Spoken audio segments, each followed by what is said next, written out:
Hello everyone, I am Sleepy Shoreline and I am here to help you today. I know you use this video to sleep, so before that, like the video and subscribe to the channel. Where are you from and what time are you watching? Now relax and unwind. 1 year shortly before Christmas, prior to the amazing development of online shopping, I unfortunately had to brave the busy stores with my husband and 2 kids. I absolutely did not want to go out. Seeing as we had recently moved into a new apartment, and there was a lot of unpacking to do before we could even call it home and properly celebrate Christmas. Not only that, but I always hated going in any store during the rush of the festive season. However, at that point, we were eating bland ketchup sandwiches, and I couldn't put off getting groceries. When we arrived at the local shopping center, it was just as crowded as I dreaded it would be. So we decided to get all that we needed for at least the next 2 weeks to avoid the influx of last-minute shoppers. What was meant to be a speedy supply run quickly turned into an unsettling encounter that I won't soon forget. I was in the pharmacy aisle looking at hair dyes with my 2 young kids in the push basket when my husband rushed off to find a quiet spot to take an important business call. The kids were fussing as usual, though I had gotten so used to ignoring their antics that it only drew my attention after they abruptly stopped and sat silently. My son was 5 at the time and smiling in amusement at something behind me, while my daughter, of just over a year, blabbered in fragments. When she muttered the word creepy, it immediately alerted me, and I turned around to face a middle-aged man about 20 feet from us, blankly staring at my daughter. She was a blue-eyed, dimple-cheeked toddler with pale blonde curls back then, and her appearance always prompted compliments. It wasn't uncommon for people to gush over how cute she was and comment on her features, but this instance fell off straight away. Feeling extremely uneasy, I rushed out of the aisle to continue my shopping in another department. I texted my husband telling him where to find me, and he arrived in no time, sensing that something wasn't right because I never bothered him during work calls. Not wanting to make a big deal of what happened, I casually mentioned to my husband that a weird guy was looking at us in a strange way. He asked me what the man looked like, but I had been caught off guard and didn't even get a good look at him in my attempt to dash away. The only description I could give was that he was short and chubby. My husband refused to leave my side after that, and we proceeded to the refrigerated section of the store. This was the most crowded area, and people were shoving us from every direction. I was fighting my way to some frozen turkeys when my toddler piped up and exclaimed, "Santa!" As my gaze followed the direction in which she pointed, I spotted the same guy at the end of the aisle, wearing the head of a Santa Claus costume. He was directly facing us and slowly waving. The whole situation was already very disturbing, but what added to it was the style of his Santa head. It was a silicone vintage mask with a braided beard made of faded brown string, and the eyes of the costume were hollowed out and just appeared as 2 dark black eyes. Without thinking, I began speed walking, leaving my husband behind and practically running to the storefront. Looking back on it now, I think my protective mama bear instincts kicked in, and I just wanted to get my kids out of that creep's line of sight. I found an empty lane and started shoving all the groceries onto the checkout line. The clerk even noticed my hysteria and questioned me about it. While I explained the situation to her, my husband came to my side and asked me where the guy was. I could tell he was getting pissed off and about to create a massive scene, which only made me want to leave the store more desperately. We managed to get our things checked out relatively fast, and my nerves were easing up as we made our way to the exit. That was until we saw the same man once again, this time standing near the entrance as though he was waiting for something. I stopped and informed my husband, who then approached a manager with the issue. A different cashier directed us to another exit, as the manager intended to confront the creepy stranger.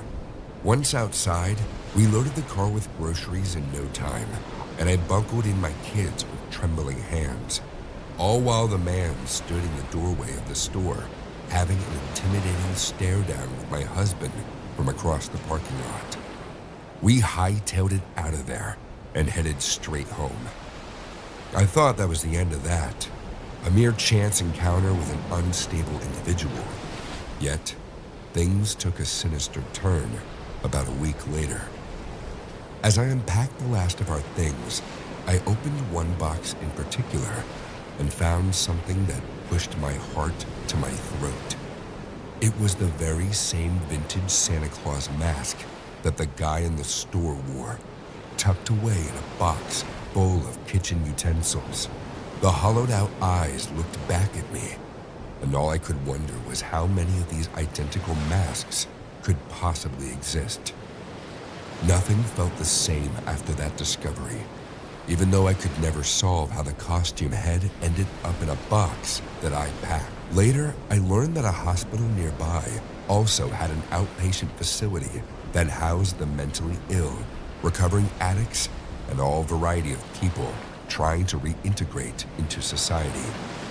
Needless to say, we didn't live in that apartment for much longer past Christmas, and we made sure to do extensive research on the new area we moved to.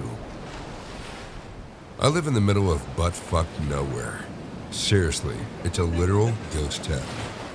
Ghost towns are pretty common in Texas. They're towns that were once booming because of the oil in the area. But once that oil dries up, people have no reason to stay, so they move out. The buildings are left to rot. That's what my town is like, empty and rotting. There's only a handful of families left, including mine. My dad owns a roadside bar and grill. The customers are mostly truckers passing through, looking for a place to shower, eat, and take a nap before continuing on their way. But once a month, my dad hosts a biker night. Growing up, it was my favorite night of the month. All these scary-looking dudes riding up on their Harleys. They couldn't have been nicer. I learned a lot about friendship and honor from these guys. In December 2003, my dad hosted the monthly biker night with the theme, Santa's Ride. The bikers, dressed in their own interpretation of Santa Claus, rode in with motorcycles adorned with twinkling lights and jingling bells. I was 6 at the time, and the little darling of the event. The bikers loved showering me with Christmas gifts. This one biker, who I called Uncle Teddy, the most massive Santa biker of them all, would present me with candy canes and Christmas-themed toys.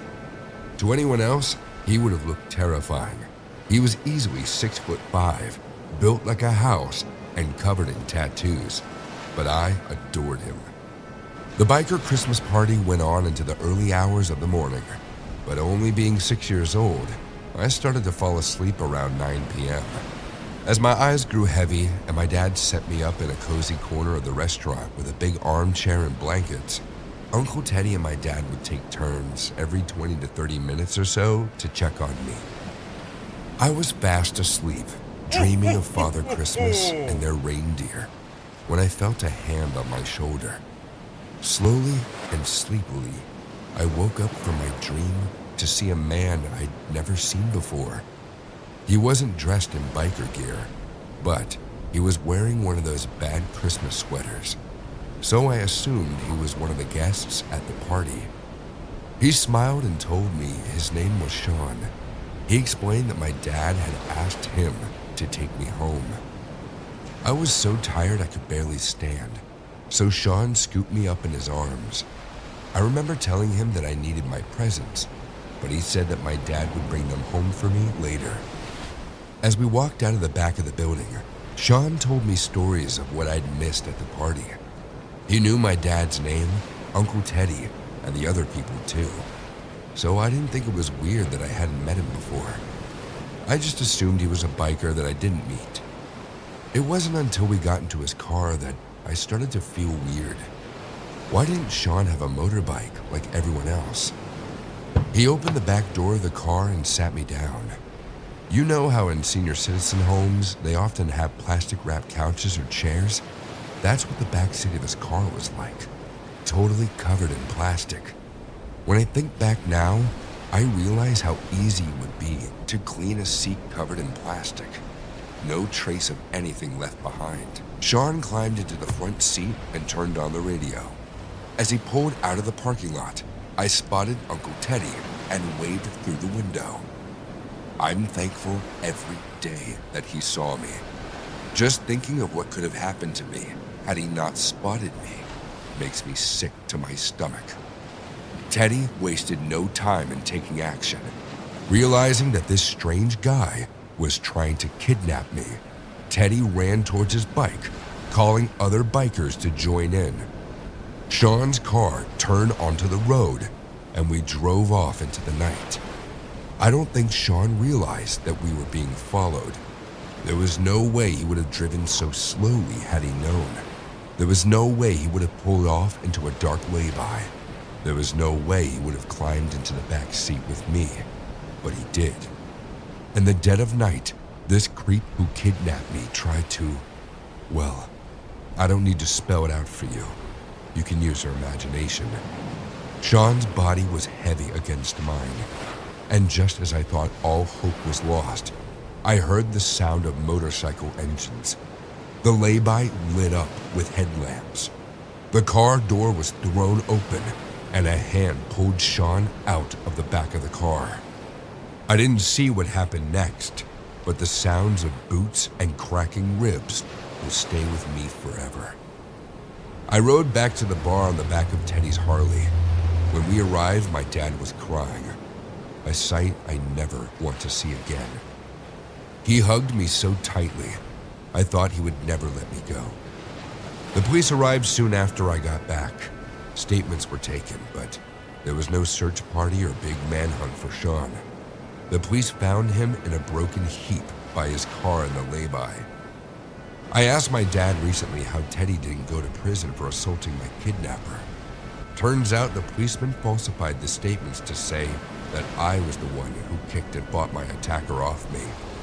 There's no way a 6-year-old could have fought that hard, but no one questioned it. No one was going to send Teddy to prison for saving a little kid from a pedophile. Sean, which was a fake name, only served 2 years in prison for what he did. I never saw him again, but if I did, I'd be sure to call Teddy and his friends to finish what they started.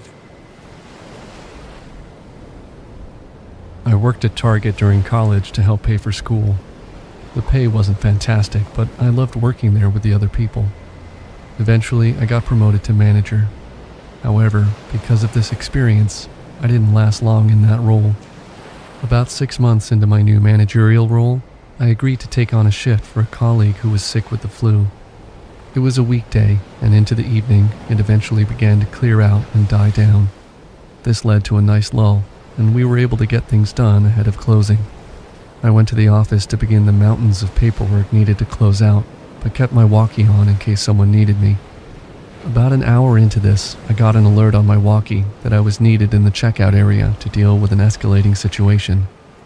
Justin, one of my former coworkers, was checking out a woman when he accidentally double rang an item, and the woman was accusing him of trying to take money from her. I got up and headed out of the office, going into the lion's den. I'll give some perspective into how loud this woman was screaming.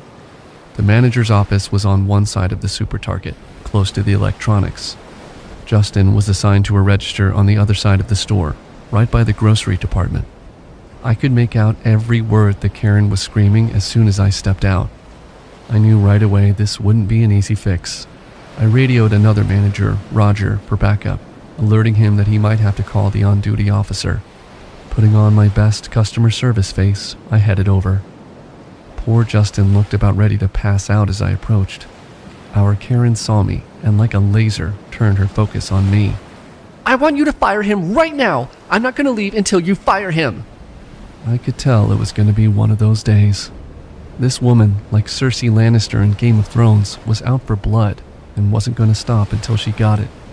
It's an easy fix, ma'am. I can take the extra item off the register for you. Just give me a couple minutes. You're not gonna feed me that bullshit now, are you? Karen snapped like a rabid dog. I know you types. No, seriously, ma'am, it'll just take a couple minutes for me to fix, I said, nodding at Roger to call the on-duty officer. You know what? Screw this. You just lost a loyal customer. I hope this store burns to the ground. Karen shrieked, picking up a can of tomatoes from her cart and hurled them at us. Fortunately, she missed by a wide margin, and it cracked the register screen open. She stormed out while the three of us just stared at each other, unbelieving what we had just seen.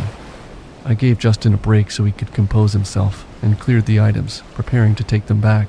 We continued the rest of the day, and by the time we locked down the store, I had forgotten the Karen's outburst. Roger and I were halfway across the parking lot when someone in the parking lot turned on their brights. We were blinded when all of a sudden we heard a revving engine. Roger and I ran back to the store, getting behind the great red barriers that blocked the front of the store from traffic. There was a terrific crash as someone rammed their car into the barriers. We called for emergency services from inside the store. When the cops arrived, they found Karen passed out on the inside of the car, and she was taken to the hospital. It was a mess. I don't know if charges were ever pressed against Karen or not, because the police never got back to us. I was so rattled by what happened that I quit Target shortly afterwards and took a management job in another city. This happened several years ago, and I'm shaking as I type this up on the keyboard. There truly are crazy people out there in the world. I love shopping, and there was no store I loved shopping at more than Target. It was a way for me to de-stress after a bad day at work. Shopping for things you didn't need is oddly very therapeutic. One night after work, I went to Target to look around and browse the fall and Halloween decor, since I was excited to get some new things for my house. And while I was looking at the costumes, I felt as if someone was watching me. When I looked up, I noticed a guy staring across the aisle at me with a horrific bunny mask on his face. I remember jumping with fear at first, since I was not expecting to see someone wearing a mask, but then laughing at how silly he looked. I mean, he was this giant of a man with a ton of muscles and wearing a bunny mask. I remember giving the guy a thumbs up. He stared at me for a moment before he gave me one back. I then went back to looking at potential costumes I could wear to my friend's upcoming Halloween party. In the end, I decided to look at the costumes another day, when I had more time to look through them all and wasn't exhausted from a long day at work. I took the small basket of items I did want toward the restrooms, since I had to use it very badly. I went into a stall to do my business, when a voice called out only seconds after I closed my stall door. But it was a male voice. At first, I froze on the toilet until the person announced they were maintenance and wanted to know if anyone was in the women's restroom since they had to clean it. I called back that it was just me, since I was the only woman in the restroom at the time, and expected him to wait outside until I was done. He didn't. I saw footsteps walk past the couple of stalls that were empty until they stopped at the one I was using. At this point, I was uncomfortable and felt bad that I was probably delaying the guy from doing his job. So I called out that I was almost done. The man didn't move from the stalls though. I hurried to finish up and then told the man I was coming out, and he moved back away from my stall, making me exhale in relief. That is, until I opened the stall door and saw the man on the other side of it.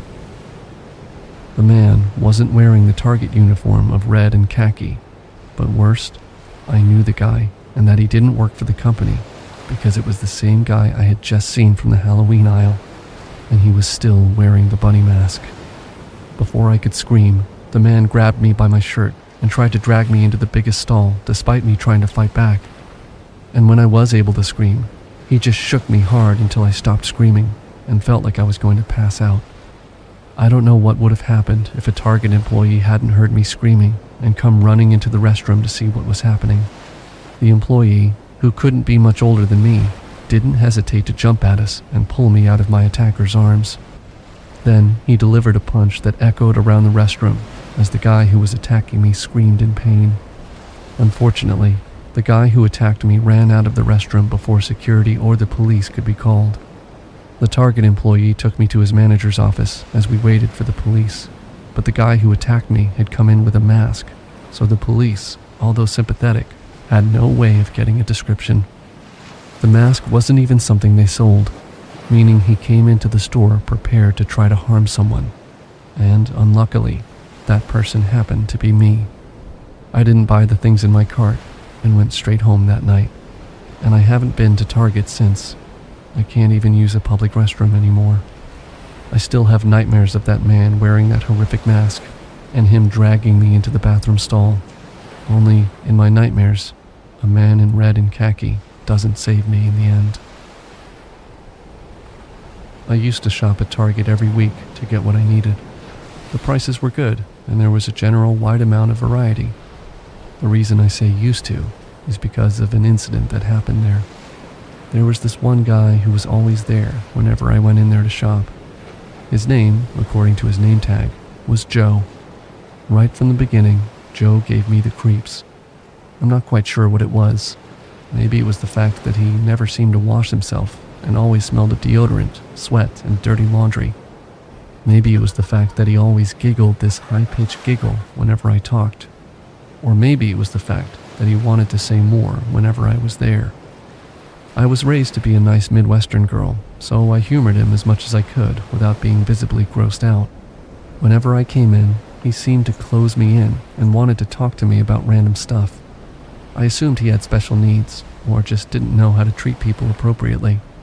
I would smile and nod appropriately, feeling really gross just looking at him. One evening, I went into Target, and sure enough, Joe was right there waiting for me. He followed me into the store and looked at me. "Do you know how much a polar bear weighs?"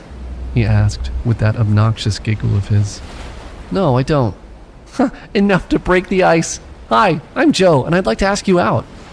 I was flabbergasted and wanted to slap this creep and his dandruffy hair right out of my way.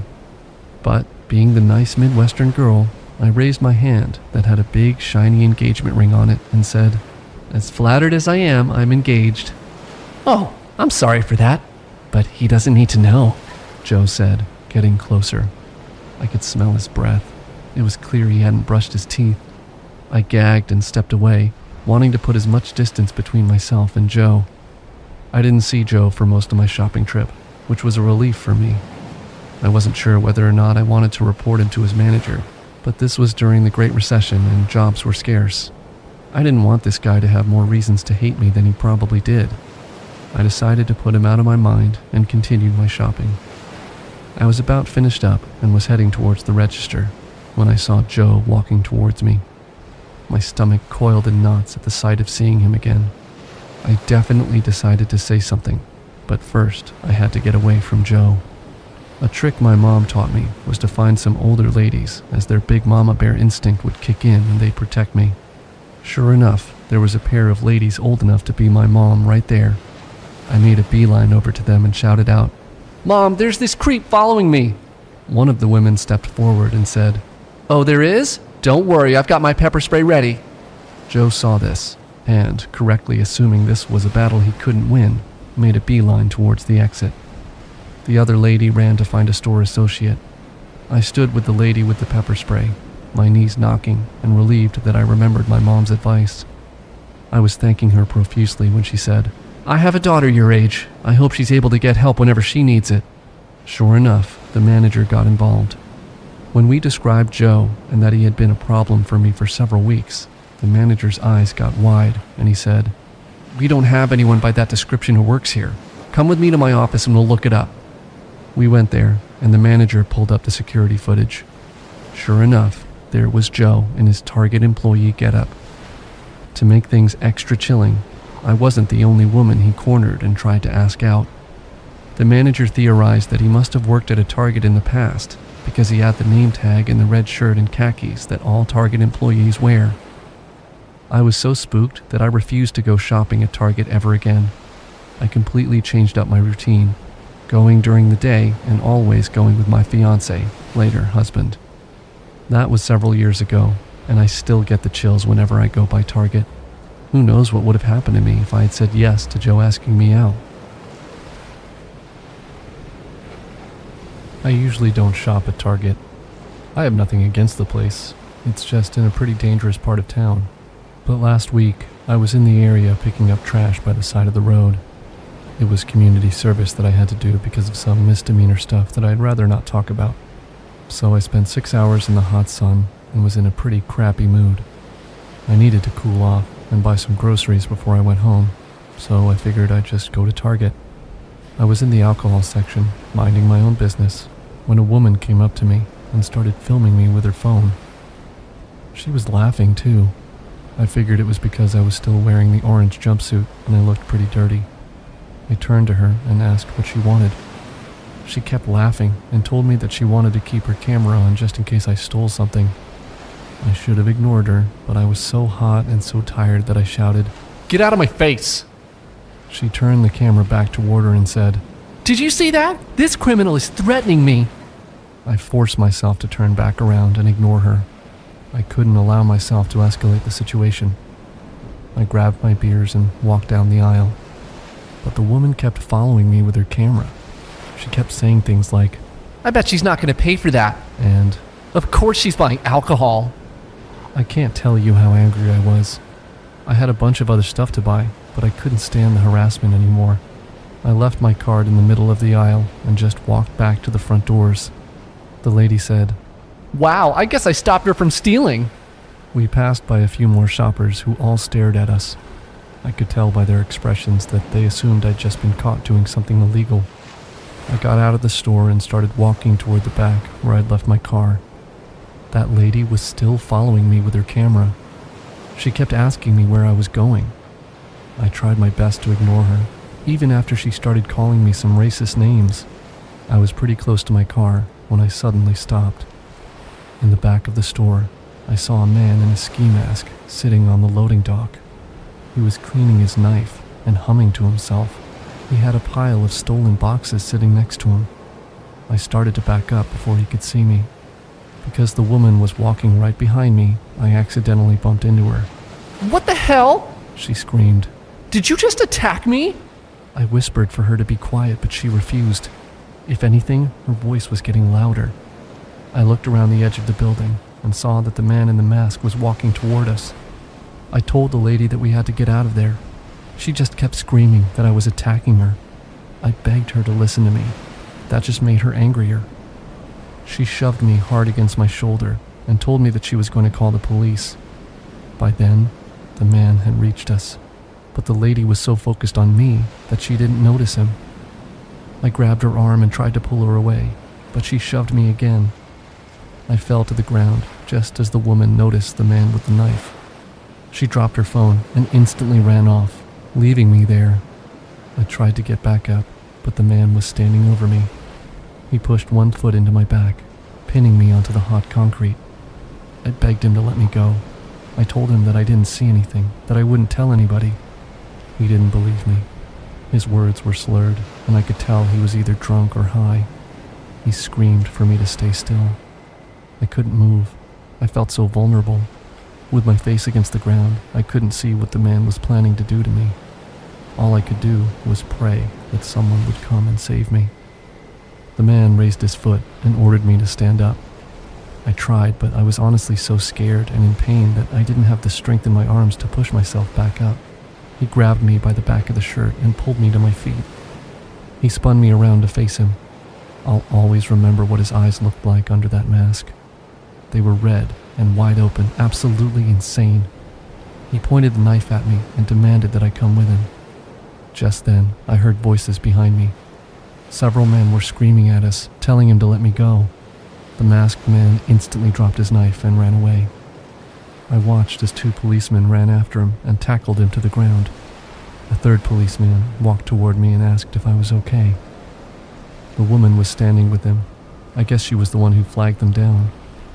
I told the policeman everything that happened, including the part about how that woman had harassed me and left me for dead. The cop turned toward her and asked if that was true. Her face got really red, and she said, That bitch is lying. I'm the hero. Without saying anything, I grabbed her phone off the ground and handed it to the policeman. It was still recording. She tried to grab it out of my hands, but the officer held her off. I told him to watch the whole video. This all happened a few weeks ago. Since then, I've finished my community service. The man who attacked me is in jail awaiting trial. and I'm not sure what's going to happen to the woman, but she's already been charged with harassment and endangerment. I'm lucky to be alive, and I'm confident that justice will be served for both of them. After all, not every psycho wears a mask.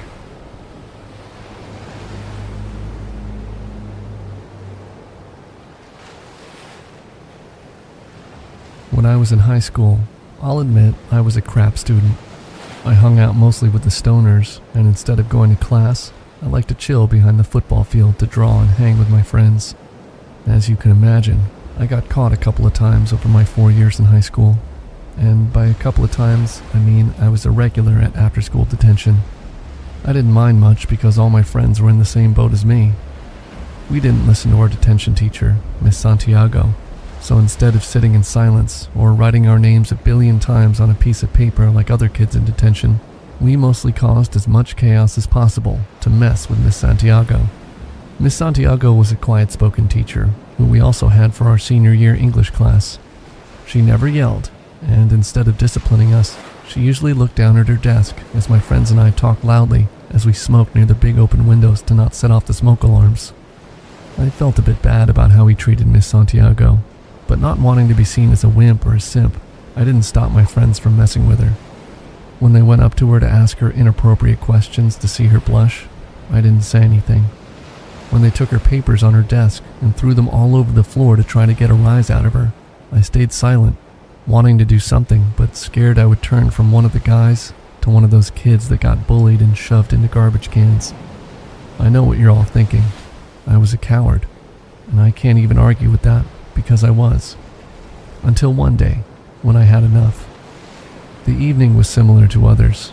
My friends and I had detention for the 3rd time that week, and Miss Santiago was close to tears because my friend Mitch was spitting paper balls at her.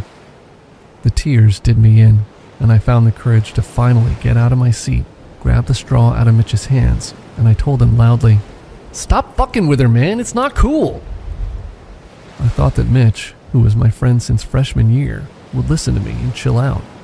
But when Mitch grabbed me by the shirt and shoved me into the desks, making me fall on my back and bang my head against the ground, I was not prepared for that. Before I could blink past the stars that were in my vision, Mitch was on top of me, punching my face over and over again. I tasted blood in my mouth when Mitch was suddenly off of me. I expected to see one of the other guys holding him off of me. But what I didn't expect? To see Miss Santiago, face full of rage, dragging Mitch away from me. It took me a minute to sit up and see past the dizziness of getting my face rocked by Mitch. But when the fog lifted, I registered Mitch's high-pitched screams. That's when I realized that Miss Santiago had Mitch dangling out of the open window the guys liked smoking out of. He was screaming for someone to help, to grab her, but I think we all stood in fear that if we tried to approach her, she would drop him out of the 2nd-story window. All the while, Miss Santiago screamed at him, at us, that we were awful children and needed to learn punishment, that there were consequences to our actions. After several more minutes dangled halfway out of the window, Miss Santiago pulled Mitch inside and everyone ran out of the room. I hesitated, not knowing what to do or say because, technically, it was thanks to Miss Santiago that I wasn't hurt worse by Mitch. When she nodded at me, appreciation in her eyes, I ended up nodding back. Despite the guys telling the principal about what Miss Santiago did, they didn't believe a bunch of juveniles, considering Miss Santiago had been reporting us for harassment throughout the months. Not to mention, she was known to be very timid and quiet-spoken, so no one believed that she would do such a thing. Add to that, plus my school was too poor to have cameras in the classrooms, and she got away with threatening to kill Mitch. I stopped acting up and didn't get into trouble after that day, realizing after Mitch beat me that he and the guys weren't real friends. But I did see Miss Santiago every day in English, and when we made eye contact the rest of that year, she would always smile and nod her head as if she still remembered my attempt to defend her. After that day, she no longer took shit from any student, and I overheard Mitch talking to another guy once that Miss Santiago used him as an example every time a new kid in detention acted up. She had an array of punishments that, to this day, I hear about, even though I've graduated from that school.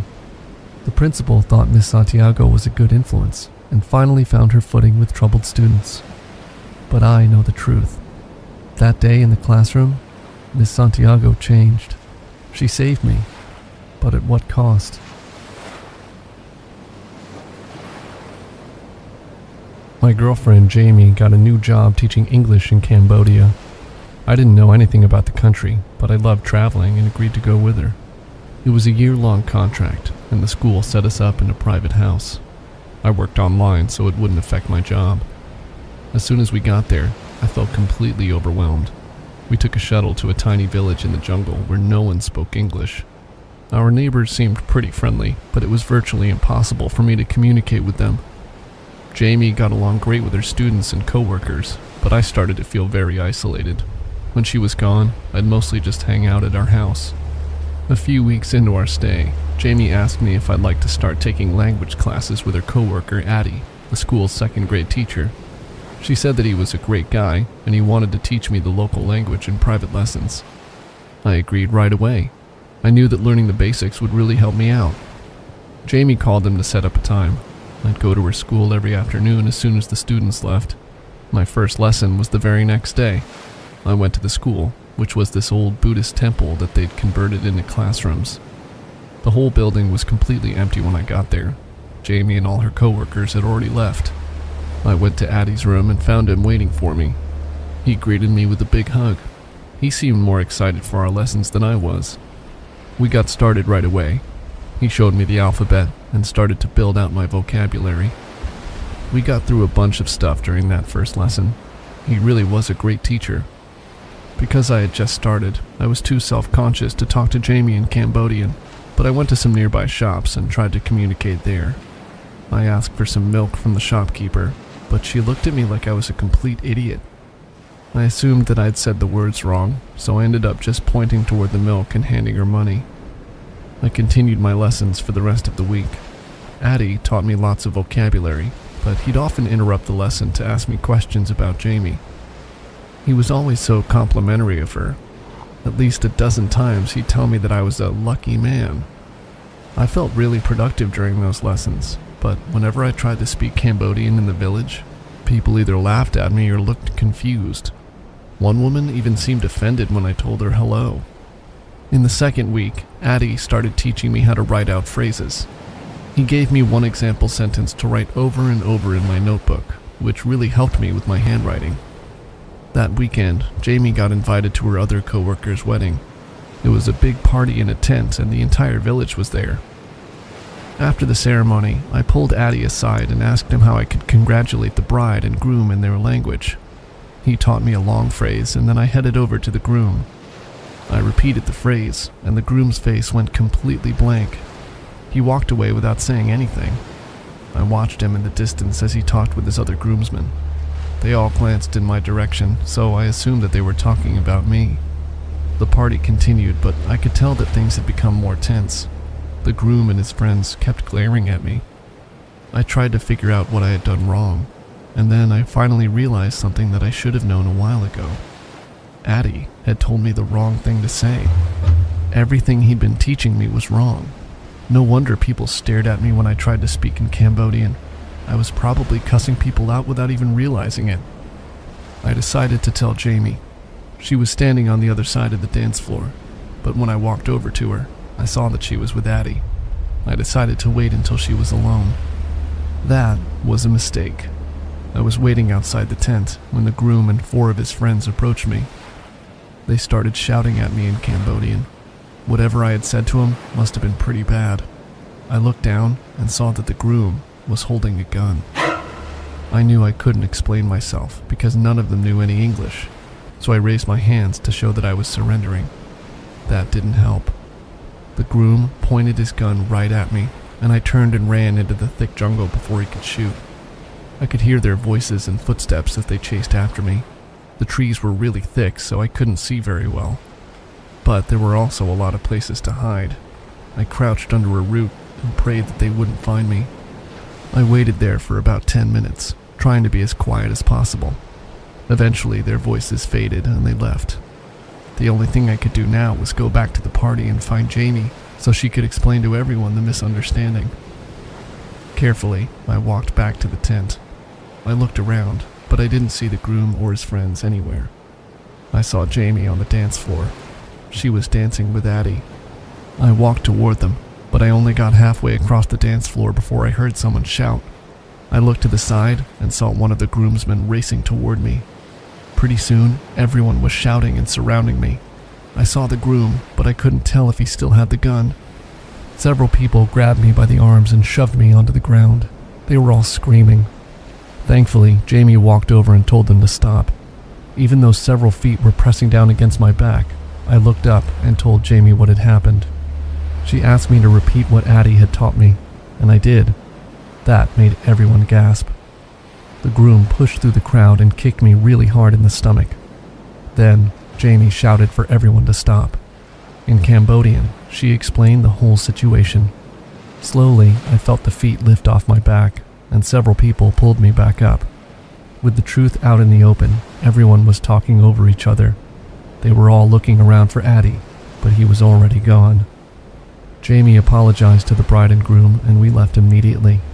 On the ride back to our house, Jamie refused to translate what I had said. All she told me was that it was bad enough to justify them trying to kill me. I told her all the other phrases that Addie had taught me, and she said that every single one was horrible and offensive.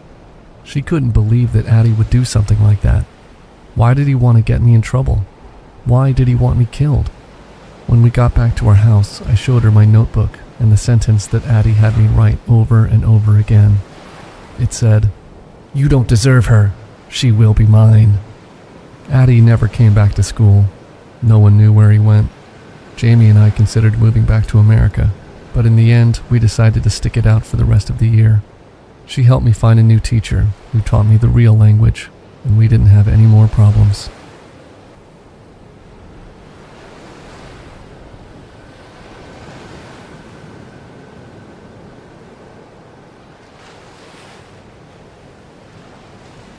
Working in a school is much like any other job, where you have to interact with colleagues toward a collaborative goal. Some of the people on your team will be hardworking, decent people. Some will be lazy, good-for-nothing loafers, just there for the paycheck. And some will be brown-nosing wannabe overachievers so far up the boss's backside that they can taste his breakfast. And every now and again, one of them will be just plain weird. I've been a teacher for almost 30 years, and a head teacher for almost 12. That means that much of the time, it's my responsibility to get this ramshackle team of teachers, ranging from the excellent to the excrement, into some semblance of working order, so that we can get the very best outcomes for the kids. Where this sometimes goes a bit pear-shaped is in the hiring. Since I spend most of my time dealing with the various administrative, budgetary, and pastoral duties that come with my role, I often delegate the interviewing and hiring of staff to my department heads, trusting that they'll have some idea of who would make a strong candidate, and trusting them not to hire anyone who might be, shall we say, a little off. Sometimes, that backfires. 3 years ago, I found myself sitting in a disciplinary meeting next to my then head of science and across from a recently hired teacher I'll call Andrew Lloyd for legal reasons. To be perfectly honest, I'd been asked to sit in the meeting the day before and given a document that outlined exactly what the problem was. Unfortunately, I had been so caught up in other duties that I had not had time to read it. So I arrived at the meeting and told the head of science to take the lead and that I would be sitting in only in an observatory role and to give out any sanctions that might be necessary. When I heard what the meeting actually concerned, I was both stunned and furious that the matter hadn't been brought to me immediately, and what I had thought was perhaps a first written warning matter turned out to be an instant dismissal with referral to the police. The head of science began by asking Lloyd if he was familiar with the national curriculum and with the set syllabus for science for each of the year groups he taught. He said he was. The head then asked how many times dissection was mentioned in the curriculum and for what year groups. At this, I sat up and began to take more notice. The actual answer was that dissection was part of the curriculum, usually in the top 2 years of the school. Unlike in the old days when students would be expected to get involved in cutting stuff up themselves, dissections nowadays were now usually performed as demonstrations by the teacher, with the students simply observing and taking notes. The dissections themselves were limited over the 2-year course to a cow's eyeball, a sheep's lung, and a frog. The problem with Mr. Lloyd and the root of the understandable complaints from parents was that he made dissection a part of his lessons a total of 43 times in the space of one term. That's 6 weeks. He included it in lessons across all age groups, from our youngest learners in year 7 right up to the older kids. He had used dissection and animal parts in sections of the curriculum that were not even biology, demonstrating forces in physics by dropping different weights onto the carcasses of small animals, including hamsters and mice. He had also chosen to demonstrate the corrosive or combustible properties of certain chemicals by having them react with flesh provided by the carcass of a calf. He had burnt, melted, or exploded the flesh and muscle tissue for literally no good reason. Worse than this was that he not only given the children specimens to experiment on and cut up themselves, but he had also made no mention in the budget of any request to the lab supplies for the creatures and body parts that he used. The head of science explained that they usually sourced the materials from a local butcher, but that Andrew Lloyd had simply sourced them himself. On one occasion, he's alleged to have kept an entire monkey's arm, flayed and partially dissected, sprawled across his desk. Every year group assumed it was to be used in an experiment or demonstration with another class, but it actually never turned up in any of his lessons and was just displayed there for fun. Where Lloyd acquired this arm was never actually clarified. Judging the practice to be unprofessional, inappropriate, traumatizing, and possibly dangerous for the children, I sacked him on the spot and, as mentioned, made a referral to the authorities to suggest that he might not be suitable for any other teaching post. I also made the point that it might be worth looking into where he was getting all of these animals from. A month later, Andrew Lloyd was arrested. The charges, from what I heard, were mostly due to illegal import of animal parts and carcasses, as well as a suspicion that he had been involved in the theft of animals from several zoos and menageries. Creepier than all of this, however, and the idea that haunts me to this day, is the fact that when Lloyd was sacked, many of the kids were wildly disappointed. When I brought in a few to ask why they could possibly be upset, one lad said that some of the boys were upset because Lloyd had promised that by the end of the term, they would get to perform dissections on actual human hands. According to several witnesses, he had told the Year 11 class that they could attend a secretive out-of-hours class at lunchtimes in the labs that he called the Meat Club, where he would dissect human body parts and allow them to participate. Whether this was just an off-color joke, and whether he had any intention of ever actually going through with it is up for debate, but the students clearly thought he was deadly serious. Where he might have sourced the materials for those experiments, I truly dread to think.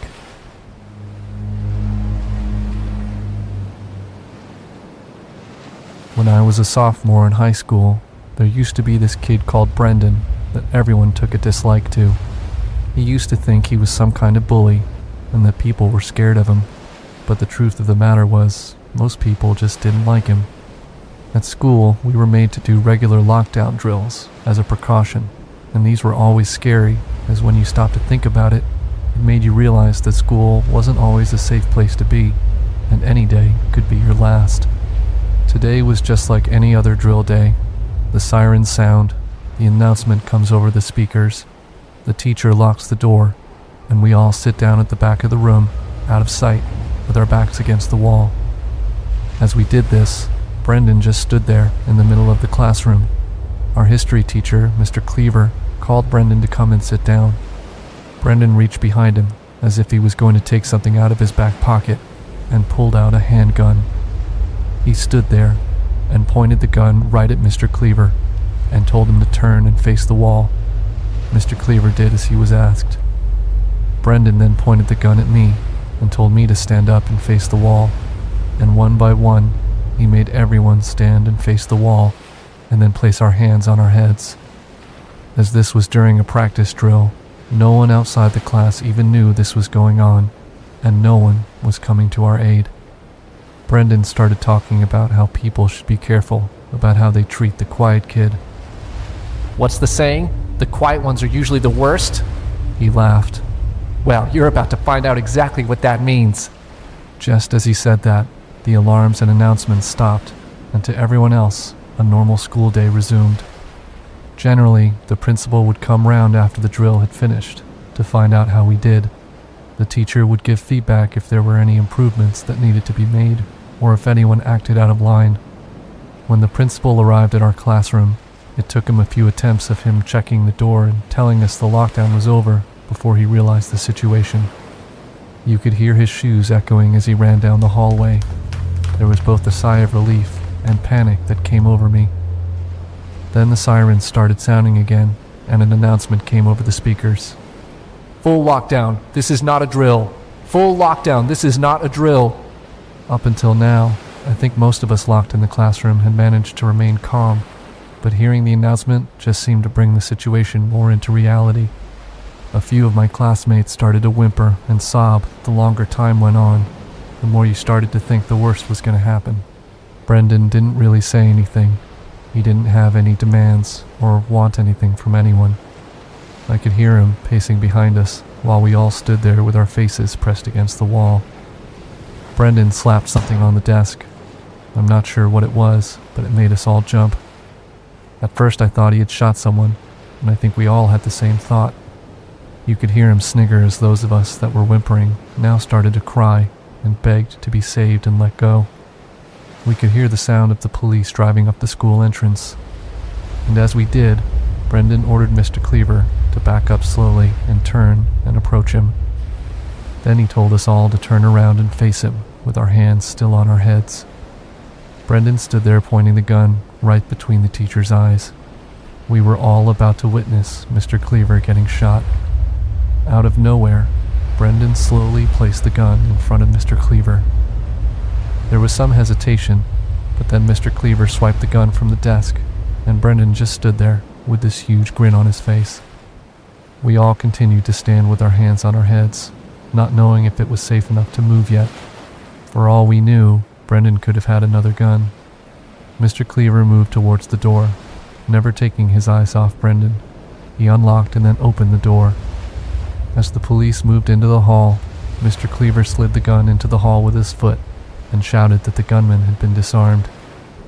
Mr. Cleaver was put in cuffs as a formality, and as the police entered the room, we all pointed to Brendan. Brendan was arrested, and we never saw him in school after that. I'm not sure what the lesson he was trying to teach us was, but our parents were later informed that the gun was only a replica and couldn't actually shoot bullets. As scary as it was, Brendan never intended to hurt any of us, not physically anyway.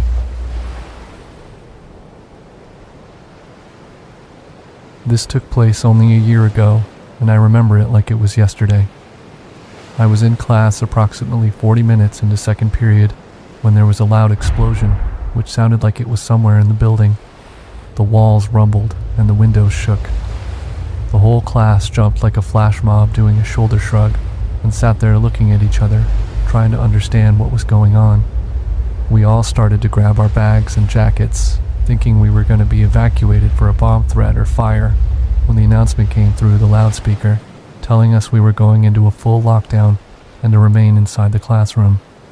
This confused most of us, including myself. Why were we going into lockdown when it sounded like there was an explosion? You know what usually follows explosions? Fire. I didn't want to be stuck in a building with fire. A few of us started asking the teacher and shouting as to why we were being locked in when we should be evacuating. Miss Martin's answer was simple. Maybe they know something we don't. That actually made sense. We didn't know what was happening or why there was an explosion. There could be a bigger threat from us leaving the room. Miss Martin followed protocol, locking the door and pulled down a blind covering the glass window, and told us all to move to the back of the class, which we did. Shortly after we had all sat down on the floor, we heard one of the main doors to the building slam closed. These were heavy fire doors, and our classroom was the first classroom down the hall from these doors. But the question was that someone coming in or someone going out? We all just sat there in near silence, looking at each other, trying to understand what was happening, when a faint whistling started making its way down the hall. The whistling reminded me of Negan from The Walking Dead, a long, droning whistle with only a slight variation of tone. We could hear it getting closer to our classroom as it became louder and louder, and just as it sounded like it was right outside our classroom door, it stopped. Someone then tried the doorknob. They started to shake the door and started banging on it as if kicking it aggressively from outside while they shook it back and forth. We all sat there clasping onto each other. I had 2 girl classmates sitting on either side of me, holding my hands. They were comforting me as much as I was comforting them. The door sounded like it could give way any minute, and then it stopped. The girl to my left, Katie, let out a scream and pointed to the door to see an eye peering through a small gap in the side of the blind. We all sat up in a panic, and then whoever it was just walked away whistling as they made their way down the hall. We didn't hear anything else until about 30 minutes later, when an announcement came through the speaker system saying the lockdown was over. By this time, all of the emergency services had arrived at school. I don't think they ever caught the man. I do know that no one was able to get a look at him and give a clear description. He covered his face for the cameras, as if he knew where they all were, so other than build, size, and clothing, the police knew nothing about him. There were rumors saying that it was an ex-student coming back to seek revenge on a teacher, but no one really knows. The explosion was caused by a gas can being put in a dumpster outside and being set alight.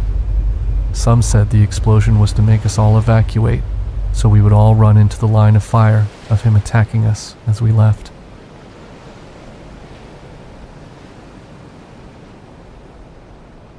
Lockdowns are scary, and most kids probably won't ever experience a real lockdown, but for me, I'll never forget mine. As far as lockdowns go, across the nation we're taught to lock doors, turn off lights, hide at the back of the class, or hide under the table. But what happens if a lockdown happens when you're not in class? It's all down to you. You need to have your wits about you and try to apply common sense of where to hide. This is life or death. I'm a female, and I needed to be excused from class and was given a hall pass. I was heading towards the bathroom when that dreaded sound came through the school tannoy saying lockdown was now in place. We were usually forewarned about drills, but not always, so it was hard to know whether to take it seriously or not. For anyone listening, always take it seriously. I decided the smartest thing for me to do was to hide in the girls' locker room, which was the closest room for me to get to, and had a bathroom towards the back. I hid in one of the stalls there. I had left my phone in my backpack in class, so I couldn't even text anyone to find out what was going on, or if it was safe to go back to class. I sat there, waiting patiently, when someone else entered the locker room. They seemed to pace around a bit, checking lockers, and then came into the bathroom. I could see the shadow under the door as I tried to be as quiet as possible and not to make any sound. Whoever it was then went into the stall next to mine. I was shaking. I had no idea who this was or if this was a drill or not. After a couple of minutes, I heard a male voice come from the stall next to me. "Hello?" I wasn't sure if I should answer or not, but I think it was obvious I was there, as I couldn't help but shuffle my feet and move my bum to stop it going numb. I decided to answer. Hey, who is this? Do you know what's going on? "My name's Kyle. I'm not sure, just stay here and stay quiet." I felt somewhat safer knowing there was someone else in there with me and looking out for me. I then heard the distant creak of the door hinge as the door to the main locker room opened. I placed my hands over my mouth and lifted my feet off the floor and closed my eyes and just sat there. I could hear footsteps walking around. It sounded like there was more than one person, and then it went quiet. After a minute or two, I asked Kyle, Do you think it's safe to go out now? Kyle didn't answer. I whispered his name 3 or 4 times, and then I heard some commotion coming from the locker room. It sounded like someone being thrown against the lockers and taken to the floor. Another member of staff came in shouting my name. I had been reported as missing from class, and they were sent to look for me. "It's safe. You can come out now." As I came out of the stall and into the locker room, they had some guy face down on the floor. He looked at me out of the corner of his eye and said, "Hi, I'm Kyle. Nice to meet you." My stomach dropped when I realized the person I was supposed to be hiding from was right there with me. My parents were called, and I was later questioned by police, but we were never told anything as a result of the arrest or why he was there.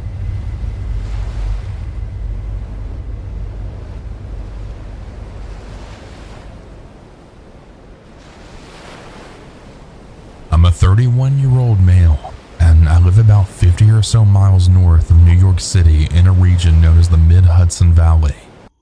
The story takes place when I was around 19 to 20 years old in a small city known as Newburgh. For those who don't know, Newburgh has a notoriously high crime rate for its small size. It consistently ranked as the murder capital of New York, and it's one of the most dangerous cities in the US. This will be very relevant throughout the entire story. In addition, it's also home to a relatively well-known college known as Mount St. Mary College. My two friends and I, who we'll refer to as Mark and Brian, were going to a party somewhere in town that we had found out about through some friends at the college. On our way, we had saw a few cop cars zoom past us with their sirens on. This will also be important later. Brian decided to stop and get some gas on the main road downtown. As we're pulling in, I'd spotted a group of sketchy guys across the street adjacent to the gas station start to cross and then approach our car. I tried to tell Brian, "Bro, don't stop here. Those dudes are about to pull up on us. Drive away, man." The dumbass disregards me and then just says, "Bro, it's all good, man," as he then gets out to pump gas. Of course, as this is happening, they approach us aggressively, and one of them pretends to be whimpering in pain. "Yo, my boy got shot. We need a ride to St. Luke's right now." St. Luke's is the hospital in the city. When Brian hesitates and then says, "I can't, dude, I'm staying out of this," the group of thugs start banging on the car and shaking it violently, then screaming, "Open the fucking door or I'm gonna kill all of you!" along with all kinds of other crazy ass threats. They then notice a taxi drive by and try to carjack the taxi driver. I tried to use this opportunity to escape and go inside the store. To my horror and anger, I couldn't unlock the door to get out. The fucking dumbass has the child safety lock on. They then return to our car after failing to jack the taxi cab. Mark is now screaming, "Call the fucking cops!" They start beating on the car yet again and trying to shake it. One of them screams at Mark, "If you don't get out of the car now, I'm going to kill you and your fucking friend." "Okay, dude, chill. I'm getting out," Mark says. "Don't tell me to fucking chill." He then leaves the car and goes inside the store. The thugs then cram themselves in the car, with me at the very back. One of them had said something to me very calmly that I don't remember now. Then out of nowhere, they start jumping me. I don't really remember what happened next, but I managed to find my way to the front passenger seat, and I made it out of the car. As I was leaving, the largest one actually kicks me in the face, knocking off my glasses. I then run into the store where my friend's trying to call the cops. As this is happening, another random rough-looking dude starts trying to take the phone from him. In the middle of all this random lady then starts saying, "What's the matter? You scared? You're in Newburgh. Don't you know you have to be tough out here? Go cry home to your mommy, you little pussies." Then she says, "They're gone now. You can go outside." Right as she says this, the police pull up. Mark and Brian told them everything that happened. As this is happening, Brian notices a huge crack on the windshield. One of these scumbags smashed the windshield. Brian then went. They were arrested up the road. Brian went along in an unmarked car just to confirm their identity and press charges, since he then needed to file an insurance claim. After we were done with the police and headed home, we smoked a fat-ass blunt to try and calm down after what had just happened. I couldn't sleep that night. I kept hearing names around the house that weren't there, and I was jumping around the entire night. I remained hypervigilant for a while after this incident. I even remember one day hearing a party across the street, believing I was hearing screams of terror, like people were getting slaughtered, only to find out it was just a bunch of kids running around having fun. It's really crazy how it affected me. As for the sirens we saw beforehand, we later learned a shooting that had just taken place further up the road at a party close to where we were heading at. As a result, it had set off a chain reaction of several violent incidents throughout the city that night and the days following. One thing I found out that happened a few days later really had me shook. Apparently, just a couple of days after that same incident we were involved in, someone got jumped while pumping gas at the same gas station. The perpetrators beat the shit out of him and then ran him over with his own car before they took off. The man later died from his injuries. I'm very lucky to be alive after that incident. I really hope that I never have to deal with something like that again. Please, everyone, be aware of your surroundings. Last year, I started a new job at a grocery store doing overnight stocking. This was a chain store local to our state, having a dozen or so locations, but the stores themselves weren't that big. Most nights, we'd have a team of 2 or 3 stockers to get the store ready to go for the next day. I'd worked at a few stores before this, so I wasn't new to the whole overnight stocking gig by any means. On this night, I got into work at 10, but was met with the unfortunate news that one of the guys called off, so it was just going to be me and my manager, Yuri, for the night. Yuri was cool, but he didn't talk much, so it always made for a boring shift. But an hour in, I was working in the chip aisle when Yuri suddenly came to the front of the aisle, looking at me with a concerned face. "Everything okay?"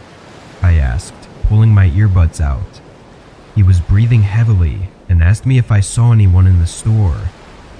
I said no, and he told me that he thought he saw someone walk past his aisle a minute ago, but when he went to see, there was no one there. I could tell he was nervous, but he tried to blow it off and went back to work. Once he left, I thought about how that was the most I'd ever talked to him, which made me think maybe he did actually see something. I paid more attention, but the next 3 hours were eventless, and it all kind of faded from my thoughts. We both stocked separate aisles and didn't see each other at all.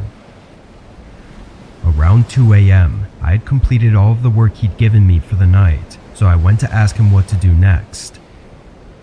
I walked past each aisle until I reached the end of the store, then went back down and double-checked every aisle, but he wasn't there. I looked in the back warehouse and in the office too, but couldn't find him. I thought he had to be in the bathroom or taking a break in his car, so I found some work to keep me busy for 15 minutes, then walked around the whole store again, searching for him. All I found was his cart in an aisle. It was the cart I saw him with at the very beginning of our shift, and it looked like he'd stocked half of the boxes, but never got to the rest. Once I saw that, I started getting nervous. I went out the front doors and scanned the parking lot for any signs of him. His car was in the far back near mine, but it was empty. I even checked the sides of the building to see if he was taking a smoke break. It had been nearly 4 hours since I'd last seen him, and I eventually got so worried that I called the police. Police had to contact the store director to get the code to the CCTV cameras, then they replayed the night. I told them about the time he came up to me to ask about the person he'd seen, and when we rewinded it from there, we saw someone walking through the store. They were being careful, hiding and not making any noise, but Yuri was right. Someone else was there. We watched more, and around 30 minutes after Yuri talked to me, this unknown man came up behind him and held Yuri at gunpoint. It was really disturbing to watch, and knowing I was just a few aisles away with no clue made me feel sick. The man forced Yuri to walk, most likely threatening him to be quiet. He led him out to the back of the building, where he was pushed into a car and driven away.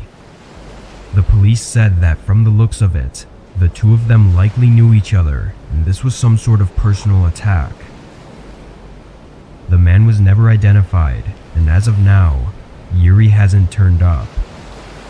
Even though the police were confident it was a personal attack, I didn't take any chances and left that job a few weeks later. But I don't think I'll ever get over the events of that horrifying night. few years ago, my mom and her boyfriend started renting a place on Brindley Mountain. There was nothing truly remarkable about the house when you saw it. Just another home tucked away into the mountains with an uptight landlord. It looked like any other house, but my mother swore it was haunted by the spirit of a little girl. The incidents first started happening shortly after they moved in. Once, while my mom was doing dishes, she thought she heard someone rustling in the back of the house, but she was the only one home. Another time, her boyfriend thought my daughter was over because he saw the shadow of a little girl running up the hallway. Several times, they each woke up to the sound of a little girl sobbing. Eventually, it seemed like every week they had a new story to share. At this point in my life, I was an atheist. I believed every ghost story could be summed up to an overactive imagination. Whenever my mother shared her latest encounter with the paranormal, I fought the urge to roll my eyes. That would all change after my separation.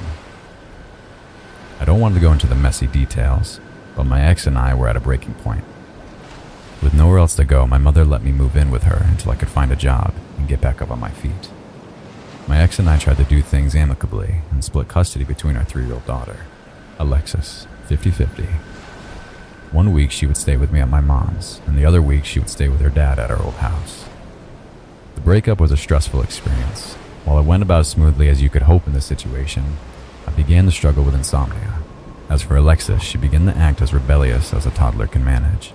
She was hell on 2 wobbly legs, often knocking over furniture or decorations while climbing on something she shouldn't have been. Her preferred act of mischief was raiding the fridge in the middle of the night. Since she struck in the dead of night, we often didn't catch her until we went for a snack and discovered the box empty. I couldn't sleep one night, so I set up shop in front of my mom's computer in the kitchen. Binging Netflix and Hulu didn't make my eyes any heavier, so around 2 a.m. I switched over to YouTube. My favorite music fogged my mind, but it wasn't enough for the sheep to do their magic. Out of the corner of my eye, I saw Alexis standing in the hallway. She had come to scour the fridge for the leftover peanut butter cookies I baked this morning, and hadn't expected me to be up. When you have a rebellious child, sometimes the best thing to do is not give them the attention. Otherwise, you encourage their misbehavior. So, I just sat in my chair, staring at the screen, and waited for her to go back to bed. My favorite song ended, and a new one started as I found my annoyance growing. I swallowed my aggravation, though, and soon enough, Alexis turned and marched back up the hall and into her bedroom. My grin was triumphant as I turned to the screen. But after a few more of my favorite songs, I became aware of my growing discomfort. It was quiet. Too quiet. Ask a parent and they'll tell you all about the moments when you feel your heart in your throat. Like when you let your eyes off your child while stopping for just a second. Sure, most of the time it's only a few moments of terror before turning down the aisle and finding them staring at a toy they want. When you have a precautious toddler, not hearing them can be as terrifying as not seeing them. Usually, the quieter they are, the more dangerous the stunt they're trying to pull. It had been almost 15 minutes, and I hadn't heard Alexis climbing back into her bed or playing with her toys past bedtime. The pit in my stomach grew into a chasm as I stepped into the hall, imagining the worst as I headed for her bedroom. Darkness washed over me in the hallway, the pitch black that only comes late at night when you're all alone. And at that moment, my rational thoughts caught up with my panic and froze me in place as I remembered this was my ex's week with Alexis. I had dropped Alexis off that afternoon, and she would be there until the end of the week. Whoever I saw couldn't have been my daughter. It was a long time before I went to sleep that night. After that, I saw my mother's stories in a new light. I was grateful when I finally found a job and moved out. Oh, and I'm not an atheist anymore.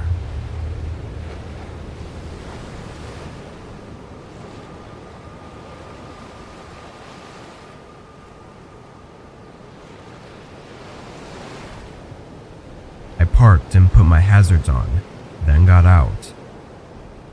I double-checked that the bag had everything as I walked up the driveway, but as I approached the porch, I saw that the front door was open. Not all the way, but enough to be strange considering it was snowing and cold. I figured it was so I could leave the bag inside the house rather than out in the snow, so when I got up to the door, I pushed it a little bit more open and slid the bag inside the house. But just as I pulled my phone out to take a picture for confirmation, I heard a woman's voice yell from across the house. She asked if I was the delivery person dropping off her order. It sounded like a young woman, maybe even early 20s. Yeah, I put it right here in your doorway, I said, not expecting the conversation. The woman responded right away, saying I could push the door open and bring the bag to her. I knew it was strange to be asking me to go inside their house, but I pushed the door open just to see where they were. Past the entrance, there was a long hallway that led to what I think was the kitchen, and on the wall, I could see the clear shadow of the woman who was presumably standing right around the corner. Where do you want me to bring it? There was a long moment before the woman responded. She leaned half of her body around the corner and showed herself at the end of the hallway, telling me to just bring it over to her and gesturing with her hands for me to come in. But as she went back around the corner and out of sight, I realized that the shadow outline on the wall hadn't moved with her. It was someone else's shadow, standing somewhere by her around the corner. I stood there for a second as I felt blood rush through my body. Then I quietly placed the bag down and took a few steps back before turning and rushing away from the house. I stumbled into my car and glanced back at the house as I pulled away. In the front window, the figure of a large man approached and watched as I left. I stopped at a nearby gas station to catch my breath and rethink everything that happened. It was pretty clear by how everything played out that this was some kind of setup, but I also knew the police would have nothing but my word to go off of. I did end up reporting it, but when they went to the house to ask the woman about what happened, she denied that anyone else was there and denied the officers access to search the home for anyone else. So, like I said, the police were unable to do anything at the time. What the woman and the man were trying to do by getting me inside their house is unknown, and I can only imagine that I wouldn't be here right now if I had gone inside without thinking twice.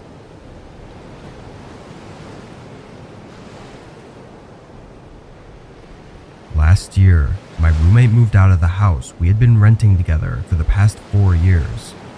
By then, both of us had gotten better jobs and were getting paid more, and the house we had wasn't the best, so it was only a matter of time before one of us moved out to get their own place.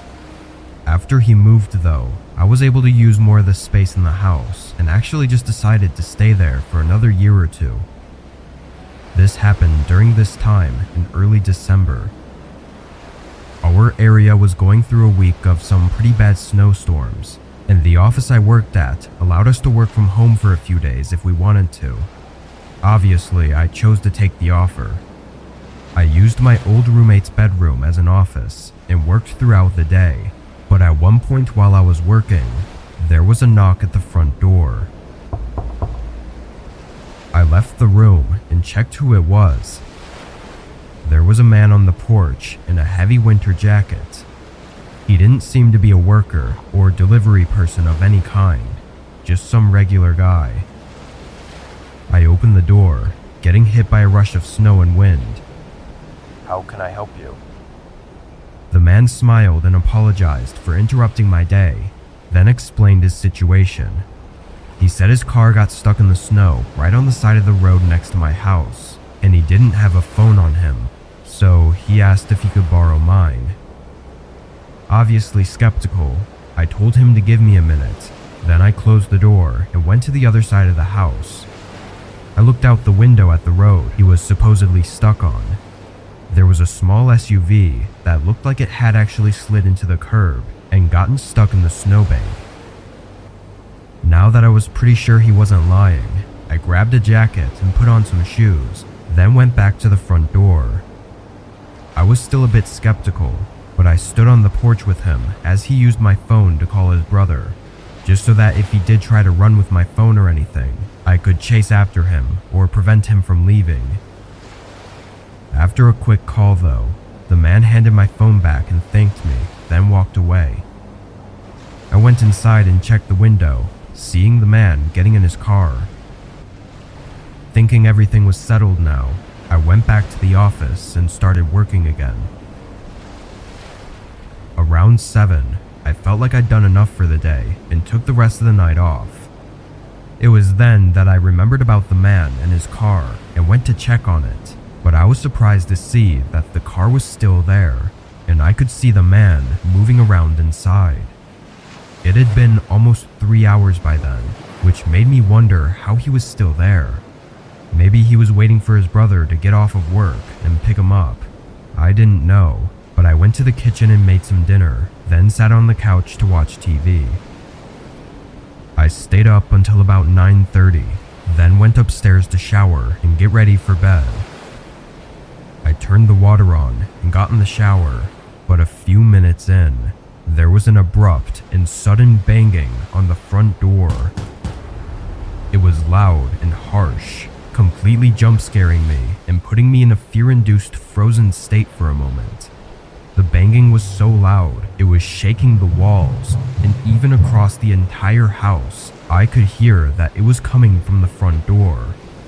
They were hitting it non-stop, and I could even hear them aggressively shaking the door handle. It was such a sudden burst of chaos that it was hard for me to know what to do. I turned off the shower and quickly got dressed, but as I left my room and walked down the upstairs hallway, everything stopped. It was just silent, no more sounds at all. I stopped in place, hearing only the wind from outside and feeling the eeriness set in, before I slowly walked downstairs and up to the front door. Nobody was there anymore. I quickly ran to the window, seeing that the car was still there, but the man was not inside of it. Not knowing what to make of any of it, I called the police. When they came, they noticed multiple sets of shoe prints in the snow, but they were covered up by the storm soon after. They took the license plate of the car though, and found a picture of the owner, and from what I could tell, it was the same guy that I'd helped on my porch. In the following days, they waited for him to turn up, but as far as I know, he never did. It's really disturbing to think about what could have happened that night right outside my door. Was it that same man desperately trying to get in for some reason, or someone else with a more malicious intent? It seems most think that it was the man running from someone and trying to get help, but what happened afterwards is still up for debate. Nothing is really known about that night. Where the man is now and what he was running from are just a few questions on a long list that will probably never be answered.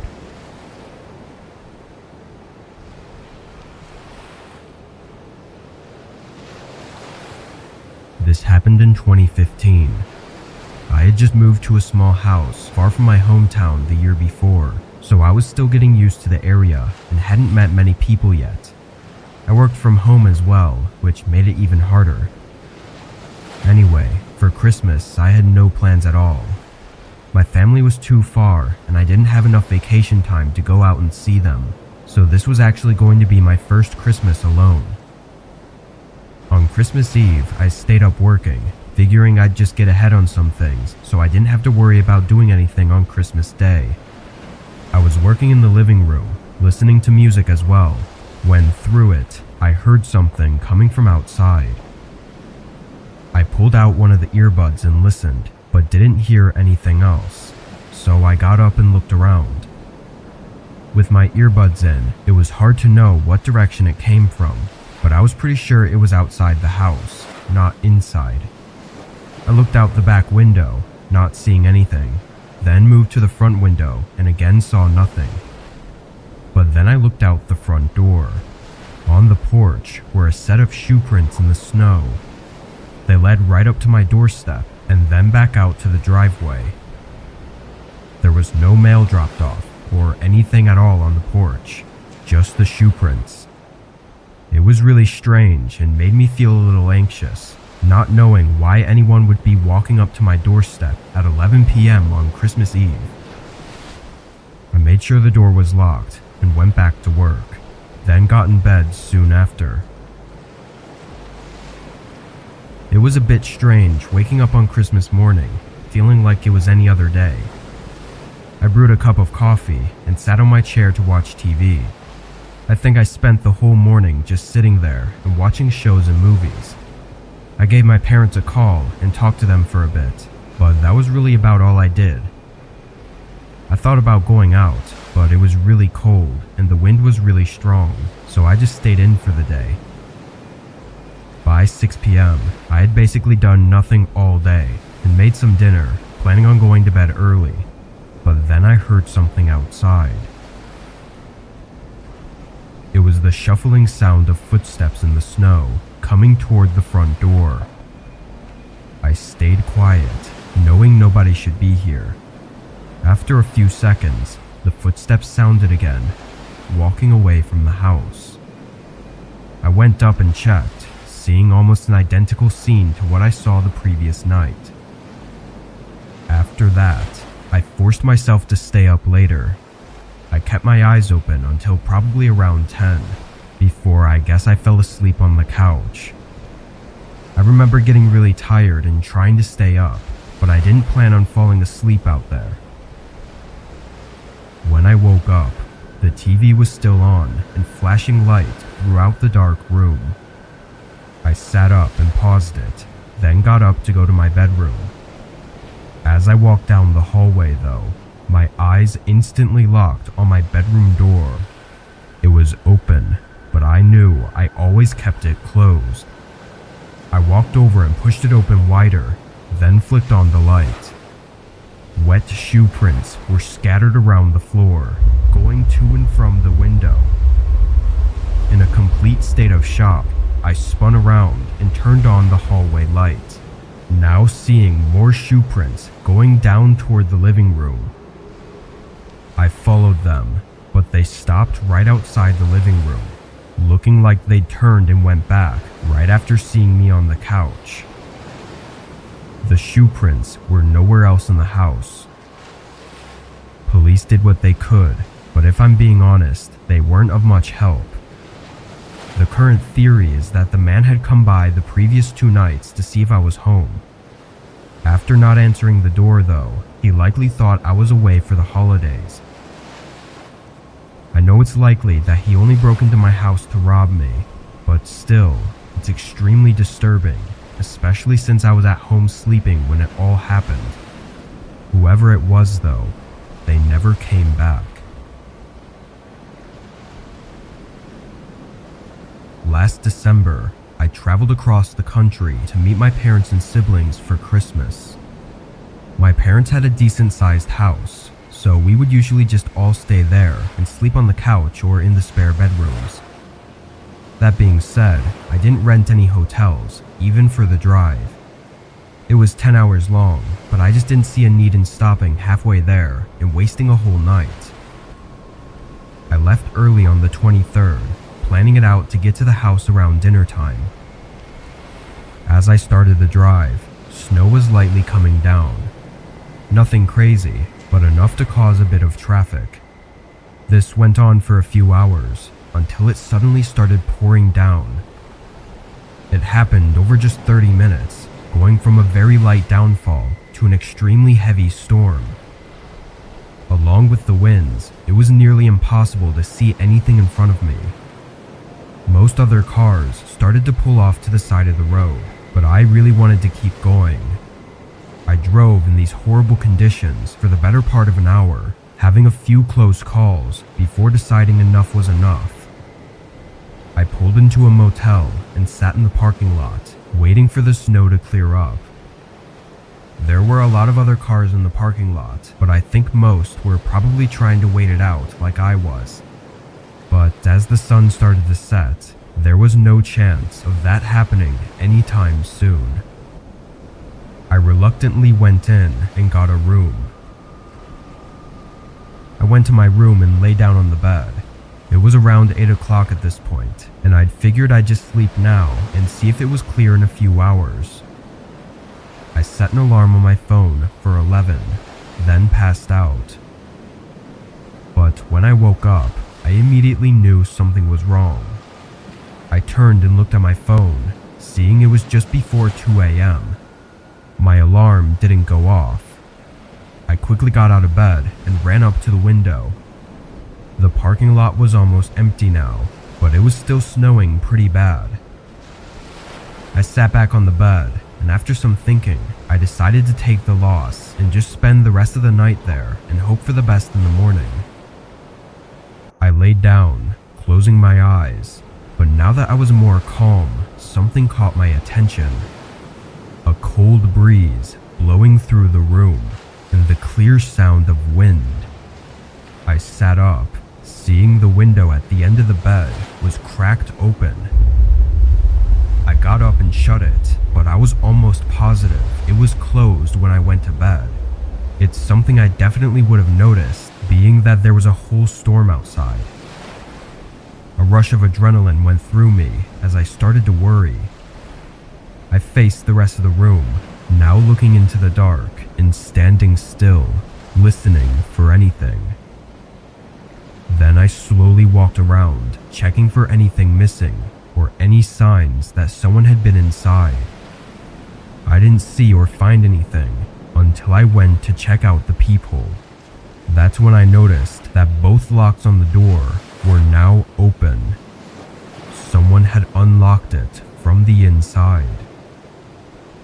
Blood rushed from my face as I locked the door and backed away, thinking through every possible horrifying scenario that I could be caught in right now.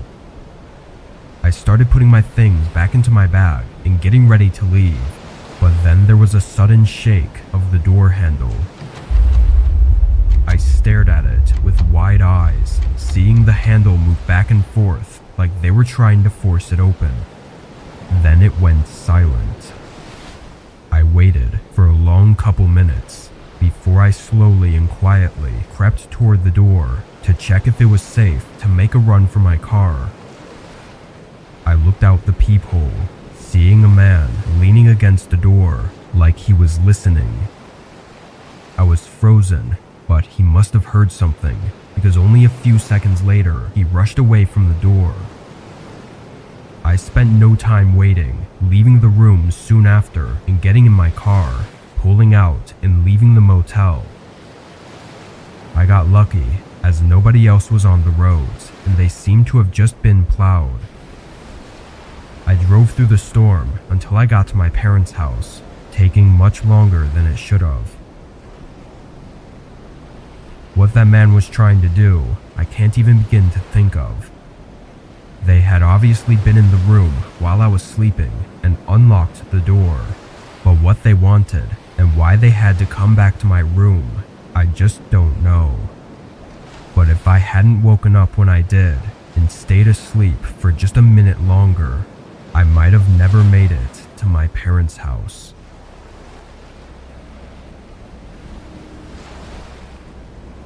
Two years ago, I spent Christmas with my roommate. We were both in college and were splitting rent on a small home in the suburbs outside of the campus.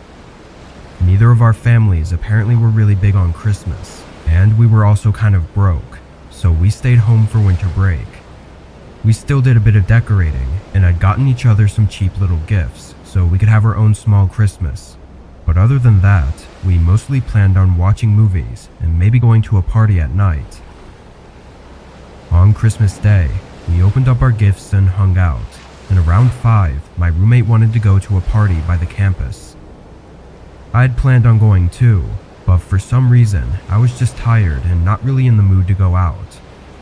I encouraged him to go if he wanted to, and he took up on the offer, heading out by 6. I sat back and ate some junk food, watching TV and just relaxing, I guess. But then around 8, I just felt like getting up and doing something. With no places open, I grabbed my jacket and decided to go for a walk around to look at the houses with Christmas lights. It was cold out, but not insanely freezing.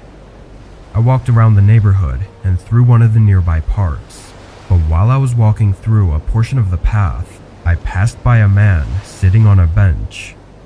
Now, this part of the path was covered in trees, and not by any houses, and the man was just sitting there alone. It was actually kind of sad, but when I passed by, he looked up at me and just gave me this really cold look. It was very strange and made me even more curious why he was out here. I walked quicker, reaching the end of the path and turning back to go home. The rest of the walk, all I was thinking about was the man and what he was up to. Something about his look just gave me a bad feeling. I got to the house and opened the front door, closing it behind me and taking my shoes off. But before I even started walking away, I heard a thump right outside the door. It startled me, having come so quickly after I'd gotten inside. I leaned over and looked through the peephole. It was the man from the path, standing on the porch and staring at the door. His face was completely blank, no smile or frown, just empty. I cracked open the door. Are you okay? The man looked at me with his emotionless eyes and didn't say a word. I asked again if he was okay or if he needed anything, but he didn't speak. Getting weirded out, I closed the door and went back to looking out the peephole.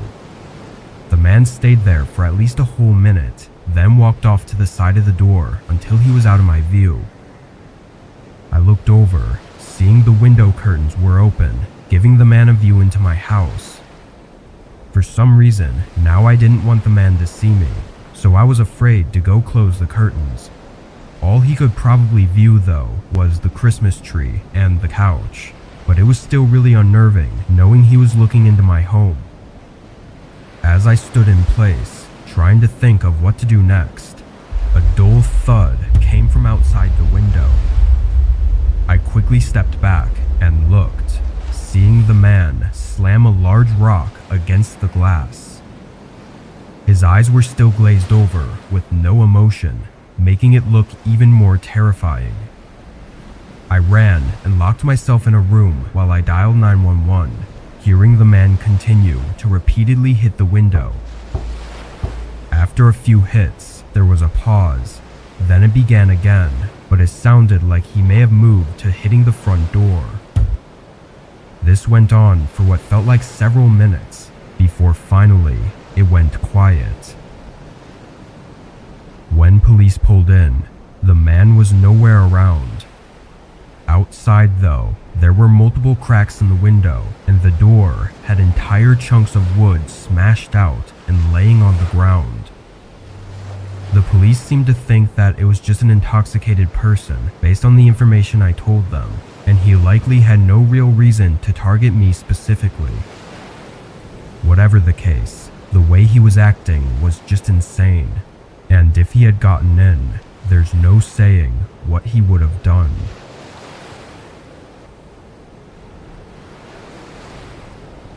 For the past couple years, I've worked on Uber Eats during winter break. College lets out for a whole month, and Uber Eats is the easiest work to do without having to go through job interviews and all that stuff. Besides, I didn't work during school, so this was something simple to pick up on the holidays. It was a few weeks out from Christmas when this happened. This night, it was snowing pretty heavily, but I really couldn't be picky with what days to work, since I only had the set amount of time off to make enough money to last until the next break. I borrowed my dad's pickup truck and started driving. The snow must have kept a lot of other drivers home, because I was getting orders all night. Big ones too, the kind that pay a lot. I did this for probably a good 3 hours, and then an order came in to pick up from a drive-through place. The house was 20 minutes from me, but the tip and everything was really good. There honestly wasn't anything unusual or off about this order. It was just as any other was. I picked it up and went on my way to the house. From a quick look at the map, it looked like it was in a pretty nice neighborhood on the other side of the county. I'd been around there before, but not really inside the neighborhoods. By this time, it was 11 p.m., and a lot of snow had started to stack up on the roads. I was also getting tired, so I agreed with myself that this would be the last delivery and then I'd go home and work again tomorrow. Once I got to the neighborhood, I drove through the street and looked at the houses as I passed by. They were all huge and had a ton of land between each of them, but none of the houses seemed to be very new. They had that typical older mansion style of basically just being really large and nothing else. Anyway, it took a while to get to the address I was supposed to deliver to. The driveway was covered in at least a foot of snow, so I parked on the road. While I got out and walked up to the house, getting snow all over my pants and shoes, I noticed no lights were on in the windows, and there was a piece of paper taped to the front door. Once I got up to the porch, I took a closer look. On the top of the page, it said "Notice" in big red font, and the first few lines stated it was issued by the county. But before I got too far in, I heard footsteps crunching in the snow behind me. I turned around, seeing a man approaching me coming from around the garage. He had a short buzz cut and was wearing a dirty jacket. Just dropping off your order, I said to break the silence, but the man continued walking up without saying anything. Once he was a few feet away, I could tell there was something off about him. I guess it was just a gut feeling. He looked at me with cold and tired eyes, then held his hand out for the bag. I reached over and gave it to him, but he didn't move. He was standing right on the path leading to the driveway, and as the seconds passed, I realized how completely strange it was for him to even be out here, and even more so that he wasn't heading inside now that he had the bag. Have a good night, sir, I said, stepping to the side and starting to walk past him. The man stayed where he was, before abruptly turning, and in the corner of my eye, it looked like he swung his arm out as if trying to grab me. I stumbled back and faced him as he began stepping toward me, saying, "Come with me," while reaching his hand out. I kept moving back as fast as I could in the thick snow, and the man continued to chase me, yelling at me to stop running. Once I got a good footing, I was able to outrun him and get in my car, backing out before he even had the chance to get to me. As I drove off, I looked in my mirror and saw the man standing in the driveway and just watching. I called the cops once I was out of the neighborhood, but the man was already gone. Later that night, though, they told me that the house wasn't currently owned by anyone at the moment, which I assumed the note on the door had something to do with. What the man was trying to do is unknown, but that whole situation has put me on edge whenever I pull up to a house with all their lights off, wondering if it might be the same man. I was visiting my family for the holidays last year. They live 15 hours away, and I usually try to tough it out in one long drive, but this year snow had come early and made driving a lot slower, so I was prepared to stop at a hotel somewhere along the way. I didn't book anything in advance, since I didn't know how far I'd get before wanting to stop. I was just going to pull into wherever and see if they had a room available. When I left, it was barely snowing, but the further out I got, the more snow seemed to be coming down. Roads were still clear, but everyone was definitely driving more slow and carefully. Around 8 hours into the drive, I still hadn't made it halfway there. I was getting frustrated as it was already 9 p.m. and it was just taking so long. I should have been over halfway there at this point, but now I felt like I had to keep going so that my drive tomorrow wouldn't be even longer. The snow had let up a little bit, but it still had accumulated on the road because there were no plow trucks. I drove as long as I could, making it to 12 a.m. before deciding I'd had enough and needed some sleep. I pulled off the next exit and into a small motel parking lot. It was a long one-story building with 10 or so rooms. As expected, it wasn't the nicest looking place. The outside looked really old, and even the lights on the sign were dim and half burnt out. I parked in a random place near the rooms and got out, walking up to the main entrance area. Inside, it was a very small room with a front desk, but there was a sign propped up on the counter. It said, "Be back in 15, with a little picture of a coffee cup on it. The chances of me arriving while the worker was taking their break just showed my lack of luck on this drive. I walked out and back to my car, but this time, when I looked around the parking lot, I noticed something that I hadn't before. It was completely empty. I stood there in the cold and looked for a minute and didn't see a single car. And from the looks of it, it didn't look like any cars had even been in the parking lot tonight. I got back in my car and turned on the heat to warm up while I waited. Seeing no cars and nobody at the desk had me second guessing whether the sign was actually for someone taking a break. There were no places within 15 minutes anyway, so I don't know where they could have driven off to if they were taking a break. I sat back and tried to think of what to do next, but my eyes and head were so tired and I ended up passing out in my seat. When I woke up, a few hours must have passed. The snow had started pouring down again, and the wind was making my car sway. I sat up and looked toward the front entrance of the motel, but immediately made eye contact with a man peering in through my window. I jolted back as he stepped away and yelled something toward the parking lot. I looked behind him, seeing a truck on the other side. Another man got out of the driver's side and started walking up. The one by me then walked around my car, trying all the door handles. I snapped out of it and put my car in reverse, trying to back out, before the wheels spun under me. Now the men were moving quicker, one yelling at the other to come over to his side and break the back window.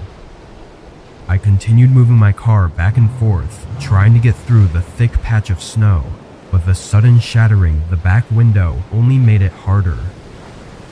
I was trying everything now, as one of the men was reaching in for the door handle, and just when he put half of his body through the window and opened the door, I finally got traction and spun the car around. The man fell out, and the other tried to get in his truck to follow me as I turned the car and made my way out of the parking lot. Once I was back on the road though, they stopped following me. Although I don't feel like it was entirely my fault, I definitely should have not let myself fall asleep in that parking lot, especially in the middle of nowhere like that. What those men had planned could have been anything. They were obviously prepared though, and it almost seemed like they knew that this motel parking lot was an easy place to target people. But whatever it was, I'll probably never know.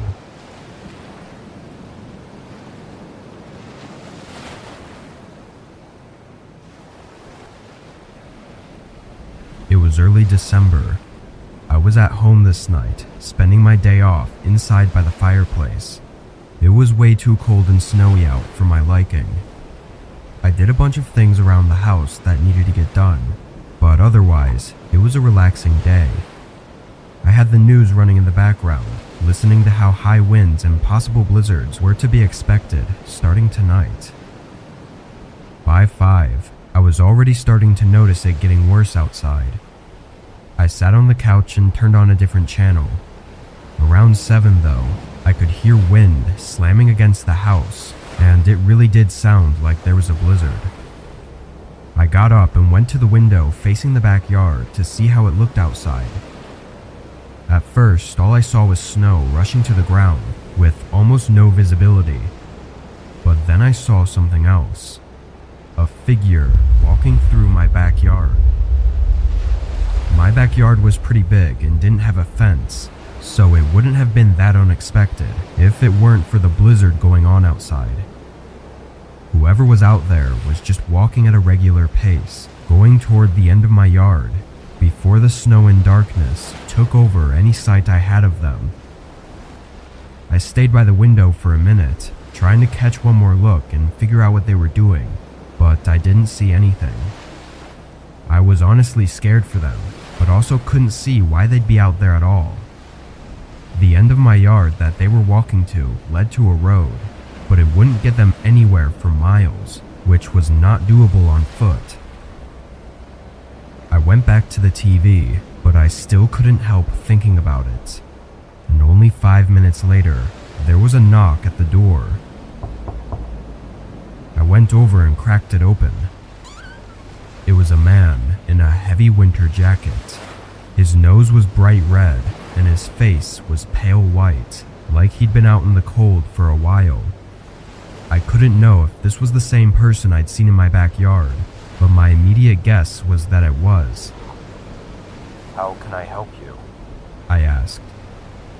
The man let out a humble smile and spoke through shaking teeth that he was waiting for a ride to pick him up, and asked if he could stay in my house for a few minutes to shelter from the cold just until the ride got here.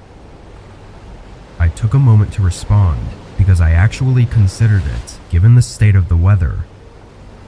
It's easy to say that under no circumstance would you let a random man inside your house, but when they're practically freezing to death on your doorstep and asking for your help, the answer on what to do isn't as black and white. I told him he could wait on my porch, which had an overhang that blocked the snow, and offered to give him an old jacket of mine if he needed it.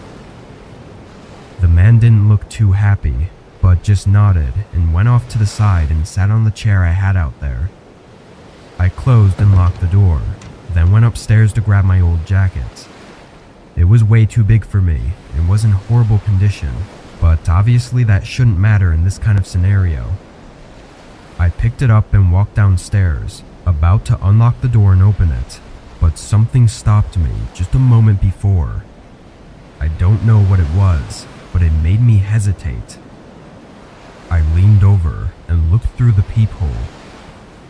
The man was now standing right up against the door with his hand on the handle, like he was preparing to push it open as soon as I unlocked it. I felt my heart rate increasing as I took a couple steps back and quietly pulled my phone out to dial 911. As I whispered into the phone, I just stared at the door with wide eyes, knowing what was waiting for me on the other side. Once the police said they were on their way, I slowly crept over and looked out again.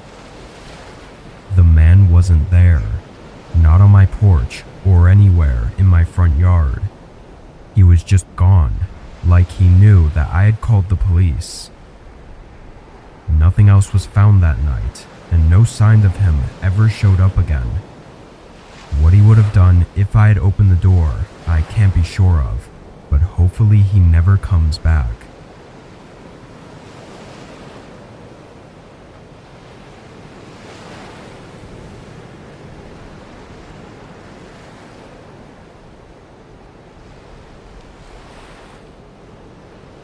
I do deliveries for my local Papa John's. I'm in college, so this is just one of the few jobs I could choose from. A few of my friends work here too, but we're all delivery drivers, so even when we have the same shifts, we don't really see each other. Anyway, this happened to me last December while I was picking up some extra shifts before Christmas. This night, it was snowing a good amount, making deliveries take longer than usual, while also getting more deliveries than usual. I was never too stressed about work, though having to go non-stop for hours on end was definitely not as enjoyable. At 9:30, I grabbed my next set of orders to deliver and got in my car to get the directions up. I had 2 orders, and the houses were just 5 minutes from each other, but they were both pretty far from the shop. They were 15 minutes away, which was more like 25 minutes in this weather. The first part of the drive was normal, but then it began taking me toward the less visited part of town. The houses here were older, and most of the shops in the area had closed. Nobody ever came around here unless they lived here, because it was so old and just wasn't up to today's standards. After 20 minutes of driving, I pulled into one of the neighborhoods and drove down the road toward the first house. The road was very bare, no cars parked on the side, and most of the houses kind of looked empty. Once I got to the first address, I parked on the road and walked up to the front door. A kind old man answered the door and paid for the pizza. Then I went back and set the directions for the next house. It was in the same neighborhood, but I realized as I drove that it was taking me deeper into the neighborhood, to the point where there were less houses and more space between them. By the time I got to the address, I couldn't see any other houses around. It was just trees surrounding the area. Again, I parked on the street and walked up to the front door. I knocked and waited patiently on the porch. It was pretty cold out though, and the snow making my clothes soaked wasn't helping. Finally, after a minute, the door opened. It was a middle-aged woman who looked like she'd just woken up. Her hair was messy, and she had tired, emotionless eyes. I have your order here for 2 pizzas. I said, holding out the boxes and giving her the total to pay. She took the boxes and placed them on the table next to her, then told me to wait a moment for her to get cash. Another minute went by before they opened the door again. She started sifting through some cash, counting it slowly and trying to add it all up. There was definitely something weird about her. It's hard to pinpoint what it was exactly, but everything she was doing was just very odd. Then, as if she wasn't struggling enough on counting the cash, she started up small talk with me. Normal stuff, like how my day was and all that. I responded politely, but it was just really weird, like she was stalling. At some point while she was talking, I looked back at my car just to distance myself from the uncomfortable situation for a moment, but I was quick to see a man standing right next to it. He was looking in the windows and doing something to the door, but when I looked back at the woman, her face had shifted into anger. I figured it all out too late though, as she reached out and grabbed me, then started yelling to the man by my car. He turned around and started sprinting towards us as the woman tried to pull me into the house. I pushed her away and broke free. Then my instincts took hold of me and I sprinted into the trees. I could hear the man's heavy footsteps crunching in the snow behind me all the way through the forest, until finally they started to fade away. After 2 minutes of sprinting, I stopped to catch my breath. Luckily, the moon was lighting up the forest enough for me to navigate through it and back to one of the streets in the neighborhood. I called 911 once I got service, and after 10 minutes of waiting in the cold, an officer arrived. Another patrol car went to the house, finding the man outside in the act of trying to break into my car. To keep things from dragging on, basically the motive was likely due to the couple running out of money and resorting to robbing my vehicle. The whole distraction was so that the man could rob my car without me ever knowing, but since I saw what he was doing, it's not really clear what they would have done. Maybe they would have just let me go, but it's obvious I would have reported them, so I don't think it's likely they would have. I'm just thankful for getting away unharmed, and for being the first victim they tried it on before getting arrested, and never having the chance to do anything to anyone else.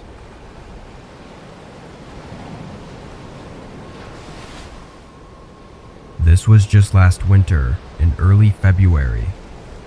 I was driving to my next DoorDash order. I was a bit tired, as I'd been driving for the last 4 hours, and it was almost 12 a.m. After this one, I was definitely calling it a night and heading home, as I was worried about getting sleepy on the road, especially with all the ice and snow. I was driving down a fairly empty road though. It was a side road that connected 2 of the main towns in our city, but there was a 5-mile stretch that had nothing. No buildings or houses or anywhere to stop. As I was driving down this section, I don't really know what happened, but I just got hit with a wave of tiredness that made me lose focus on the road for just a few seconds, but that was all it took, I guess. I hit a patch of ice and slid toward the side, and although I fully woke back up at this point, It was too far gone. I tried to steer back onto the road, but my car just slid straight off and into the small ditch between the road and the woods. It wasn't a bad crash at all, since the snow lightened the impact, but it still made me a little shaky, and I knew right away that it was going to be impossible to get out of this. My car was stuck on the incline of the ditch and in thick snow. I didn't even bother getting out to try and see how bad it was, though I did test my luck at trying to maneuver the car to get some traction, but if anything, I just made it worse. In the middle of trying to figure everything out, I noticed a car's headlights down the road. At first, I thought it was just a car passing by, but after a few seconds, it was clear that they weren't moving. Someone must have just been parked down the road with their headlights on, which I found to be a little unnerving at the coincidence of it being on this long, empty road. They weren't close enough to have stopped to try and help me, but they weren't far enough either to not see my headlights. I pulled out my phone and called my dad, knowing he'd still be awake and hoping he'd be able to help me. I'd never been in a situation like this, so I really didn't know what to do. He said he would call roadside assistance and then drive down to wait with me. I thanked him and felt relief knowing he would be down here in just a few minutes. I looked back out on the road, looking for the headlights from the car I'd just seen, but now they were gone. It was too dark to see anything that far without lights, so I didn't know if they'd driven away or were still there and had just turned off their lights. It started to creep me out the more I thought about it. I kept my eyes down the road, not looking away for more than a few seconds as I began getting paranoid. It was something about the silence as well that made it more uneasy, only hearing the wind outside my car and nothing else. Then, after 3 minutes of waiting, I saw a figure walking toward my car. He was down the road, coming from the direction where the headlights had been. I watched him as he slowly made his way through the snow, getting to just about 15 feet from the front of my car. Then he stopped. He stood there in the snow, facing me, but not moving. I couldn't see much of him as he had a hoodie covering his face, but the way he just stood there in my headlights started to terrify me. After a moment, I honked my horn softly a few times, just to let them know that I was in the car and that I could see them. They still didn't move or acknowledge me, but just as I was pulling out my phone to call my dad again, the man turned around and walked away, disappearing down the road. I still called my dad to let him know about this really strange person that was out here, and he said he was just a minute away. I stayed on the phone with him this time, and only 30 seconds later, I saw headlights turn on down the road and begin moving toward my car. Once they were right across the road, they parked and turned off their lights. I couldn't see over the ditch, but I heard a door open as I yelled through the phone what was going on. But then my dad's car pulled right in front of my view and screeched to a stop. I heard him yell at someone as they got back in their car and sped away. They didn't come back, but my dad said the guy was holding something in his hands that looked like he was going to break into my car with. Everything went okay after that though, and the car ended up not even having much damage to it. I'm not sure what was about to happen that night, but I know I'm really lucky to have not found out.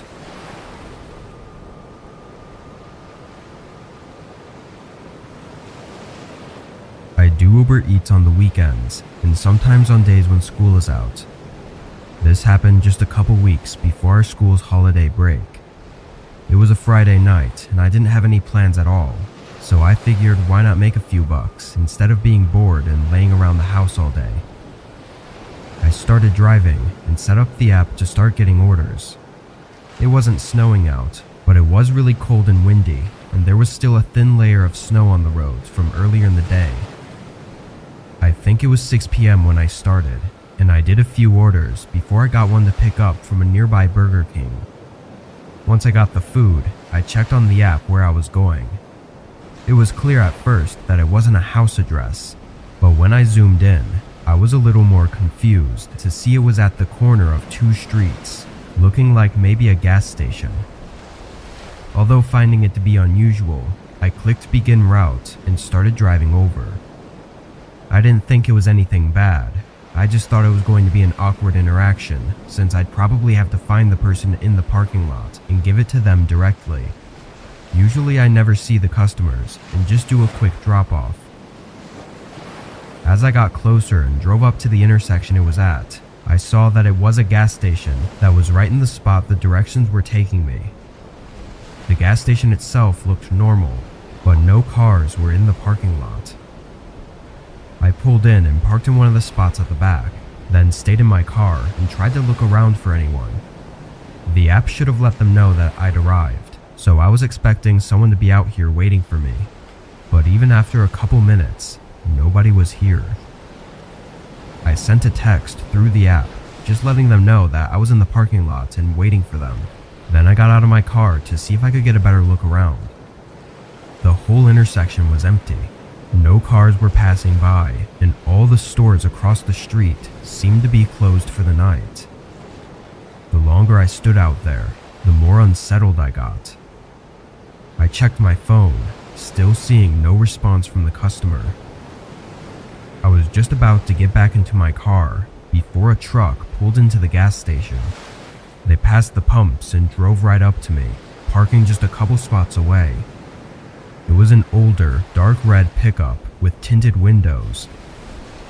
The first thought to come through my head was, why would they order for delivery if they were just going to end up driving here anyway? I'd thought before that maybe they were a worker at the gas station, or were just hanging out here for some reason, but now this was far more suspicious than it already was.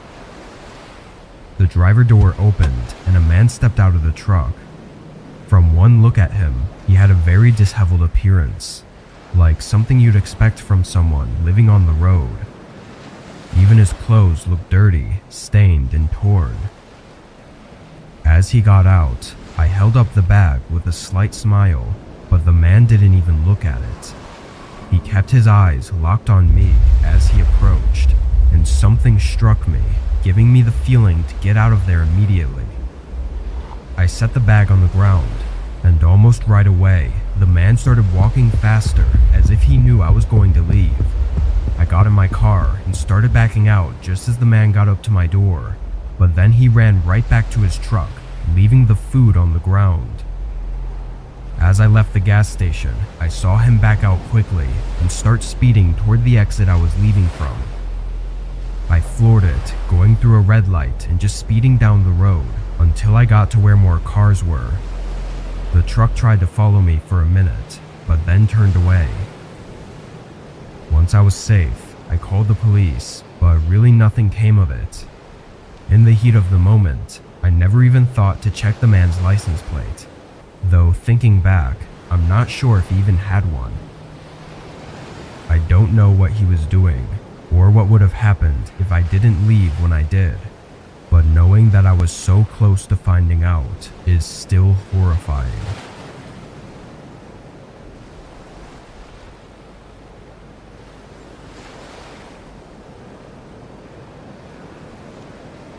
I was driving for DoorDash on the weekend to make some extra money. I worked a day job, so I could only start driving later in the night. When I started, it was a little past 9. I got my first order and dropped it off, then drove back to where the restaurants were. I drove in circles for a while, maybe 10 minutes without getting a single order. It was late, but on the weekends there would usually still be a decent amount of orders. Finally one popped up and I accepted it, though it was a small order with a small tip. After that one, I waited in a parking lot for almost 20 minutes before the next order came through. Obviously, this wasn't ideal, having to wait so long between orders and not even getting to choose which orders to accept unless I wanted to wait even longer. This order was another small one, but some money was better than none, so I accepted it. I picked up their bag from Taco Bell and counted the items to make sure it was right. 2 tacos and some packets of hot sauce. That was it. The delivery fee was probably more expensive than the food. I confirmed that I picked up the order, then got the directions to the house. It was 10 minutes away in some regular neighborhood. A few minutes into the drive, I pulled up to a red light. There was almost nobody on the road at this time of night, so I was just sitting at this empty intersection, waiting for it to turn green, when a truck pulled up next to me. I unconsciously looked over slightly, but the man in the truck caught my attention enough to make me turn my head fully. He was sticking his head out of the window and looking down into my car. Not at me, but at my passenger seat, which had the DoorDash bag in it. I looked back and saw the light was green, so I pressed on the gas. I had no idea why he was looking in my car, but he made it very obvious and didn't even try to hide it. I checked my mirrors, and the truck was now in my lane, cruising a good distance behind me.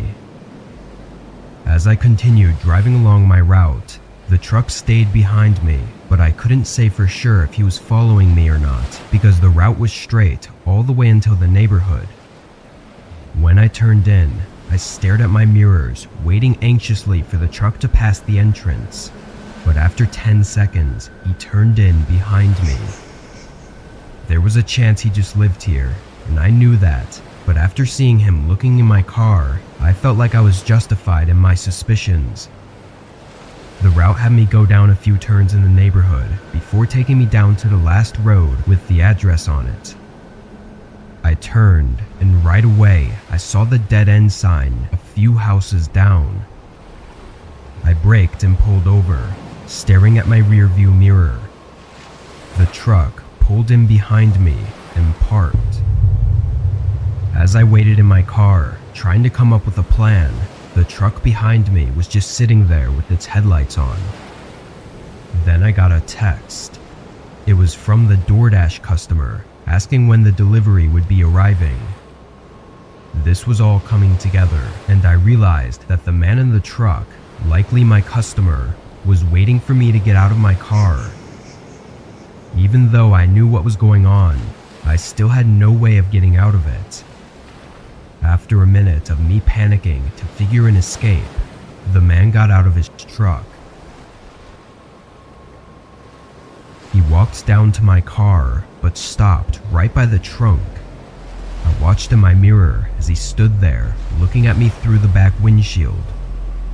It was a tense moment, making my head panic with thoughts. Then all of a sudden, he slammed something into the windshield, shattering it. I put the car in drive and floored it, just as the man jumped onto the back and tried to crawl in through the broken glass. He fell off as I made a tight U-turn, and with the time it took for him to get up, I was able to carefully maneuver between his truck without any more damage. I saw him wobble across the street as I left and called 911. When police got there, all they found were the broken shards of glass laying in the road. I'm very thankful to have made it out with nothing but a broken windshield, but that night had me shaken up for months. I just hope he's not out there trying to trap more people and do who knows what to them.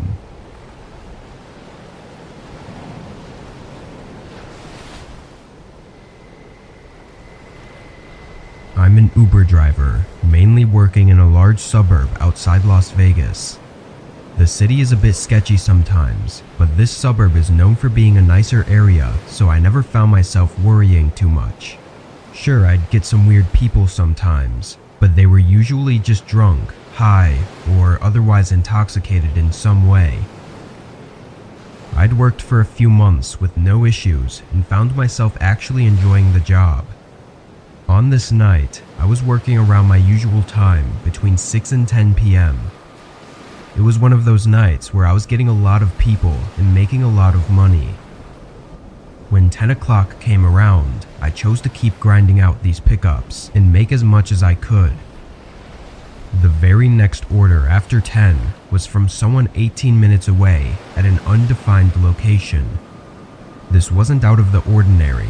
It usually just meant they were on the side of a road somewhere or outside of some place that wasn't on the map. I zoomed in and saw it was right next to a storage garage. I began the drive, and when I was 5 minutes away, I got a call from the customer. I'm gonna be late. I need you to wait a few minutes for me. Thanks.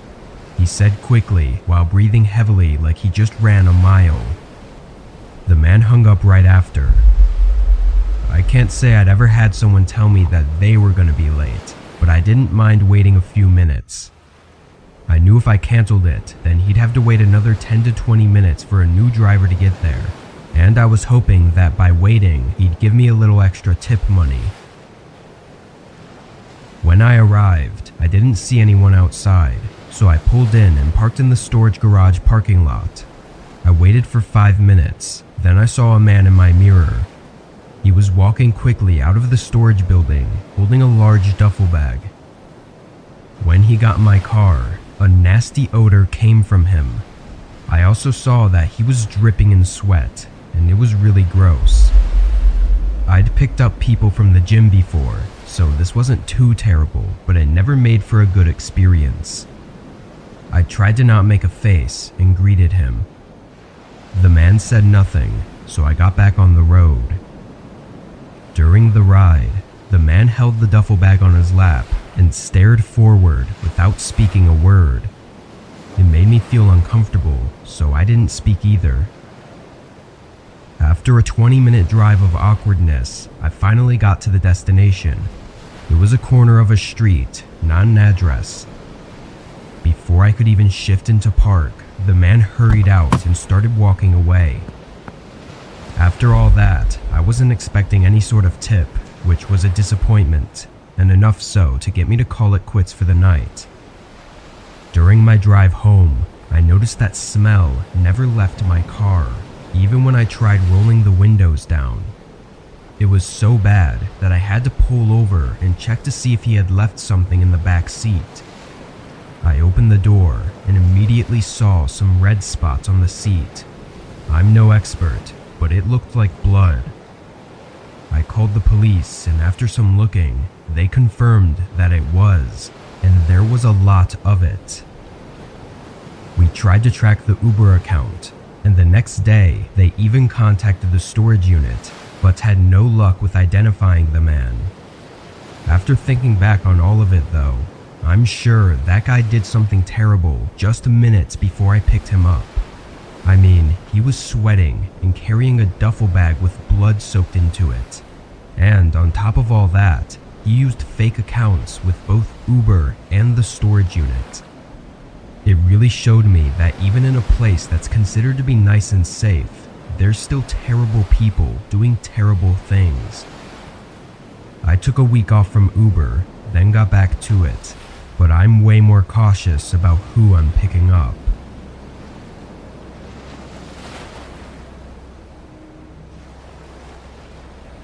I'm a truck driver for a moving company on the East Coast. We specialize in cross-country moving, typically moving people to the far West Coast, which can take anywhere from 20 to 40 hours depending on the locations. I only did the driving for the company, not any of the boxing or loading, so the actual job was 100% just driving and picking up or dropping off the trailer at the houses. I'd been working with this company for almost 4 years at the time. This job was like every other. I got to the pickup address and loaded up the trailer full of the customer's belongings. This was a 30-hour drive in total, which I would do with 2 to 3 short rest stops. The hardest states to drive through are in the Midwest, specifically Iowa and Nebraska. There's absolutely nothing there. It's just dead roads with endless fields of grass beside them. It makes for a very boring and therefore tiring drive. As I passed through the Iowa border into Nebraska, the sun had just set and I'd been on the road for about 20 hours. I took a short break already a couple states back, but was just about ready for another. My eyes were heavy and I could feel the drowsiness coming in. But a few more miles down, I saw something on the side of the road. A car was stopped off to the side of my lane with its headlights on. It was a narrow road, so I slowed down to carefully pass. As I did, I noticed the exhaust was steaming, so the car was still running. There was also a man leaning against the driver door and looking right at me. I passed by and gave him a nod, but as I got further down the road, I saw him get back into the car. It was very strange for someone to be sitting on the side of an empty road with a car that still runs. He didn't look like he was in any sort of trouble. He looked like he was waiting. I checked my mirrors often, but the car's headlights disappeared behind me after a few minutes. I was a bit more awake now, but my eyes still felt heavy. Only a mile or so more down the road, I saw another car. This one was sideways in the middle of the road, and as I got closer, I saw another vehicle on the side. It was a large box van. I wasn't sure exactly of the situation, but seeing that gave me a bad feeling. I eased into my brakes, but the car stayed in the middle of the road, so I was forced to come to a full stop.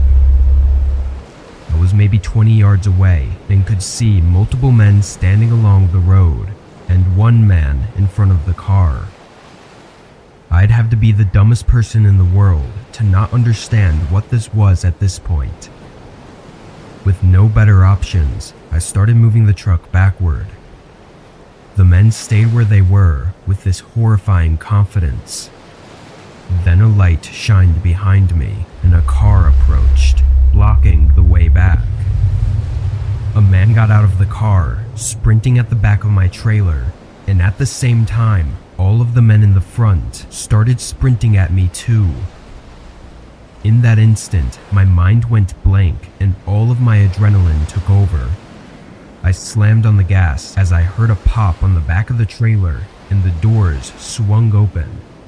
The men in front yelled and tried to stand in my way, but once they saw I wasn't stopping, they jumped on the side of the road. I rammed right into the car, knocking it off the road and completely destroying it. A few gunshots sounded in the distance, but none hit. I could hear cargo falling out of the trailer for the next 5 miles before I was able to call the police and meet an officer on the road. Of course, this was a total mess, but as it all unfolded, it turned out to be much more than just a random attack and robbery. When police arrived at the scene, the car I'd slammed into was left behind, being damaged beyond drivable. With it, they tracked down one of the members of the attackers, who gave up information on the others. They had information on the rich homeowners that were moving and planned to stop me and steal all of the belongings with their box van. They never said what exactly they would have done to me after they robbed the truck, but I don't think it's a stretch to assume that it would have been a lot easier for them to not leave any loose ends. I'm a 22-year-old gal, and my boyfriend and I shared this house that had its fair share of quirks. The incident I'm about to spill the beans on went down in December 2022. Let me set the stage a bit for you. Our humble abode sat in a neighborhood that didn't exactly scream safety first, and there was always something bizarre brewing. Our house, smack in the middle of it all, faced this narrow alleyway that connected our backyard to the property next door. Now, the neighbors weren't exactly buddy-buddy types, as their place was front-facing and looking all fancy toward the main street. Our backyards were separated by this rusty chain-link fence with a gate. It was one of those emergency access-only deals, thanks to the house deed. You see, this alleyway was so tight that even my boyfriend's hulking pickup truck had to pull off some acrobatics just to squeeze through. And as if the universe itself wanted to keep us under wraps, our neighbor's parked car always had our house playing hide-and-seek from anyone trying to peep from the main street. Now, onto that chilly December night. It was just me at home, thanks to my boyfriend's surprise work call. The clock had just struck 10 p.m., and I figured, why not order some late-night grub from Applebee's? I know, late for takeout, right? But I had no clue my boyfriend would be out so darn long. Little did I know, I was in for the scare of a lifetime. I cozied up with my takeout, ready to catch up on some TV. And then it happened. A notification on my phone, courtesy of the motion sensor lighting camera in our backyard. Initially, I brushed it off, thinking maybe our neighbors were up to some late-night antics. But boy, was I in for a curveball. I glanced at the live feed and there he was, a man clutching what looked like a white plastic bag, crouched near our entrance gate. Another shady figure lurked on the opposite side of our yard, near a tree. Panic gripped me as I dialed my boyfriend and spilled the beans about the unwanted guests in our backyard. His voice urged me to play it cool, turn off the lights and hush our barking furballs. I scooped up our canine pals and sought refuge in the closet, waiting for my boyfriend's next call. Truth be told, I was too rattled to dial 911, so my boyfriend made the call on my behalf. And let's be real, I wasn't about to flip those lights off just in case someone out there was watching and figured out we weren't alone.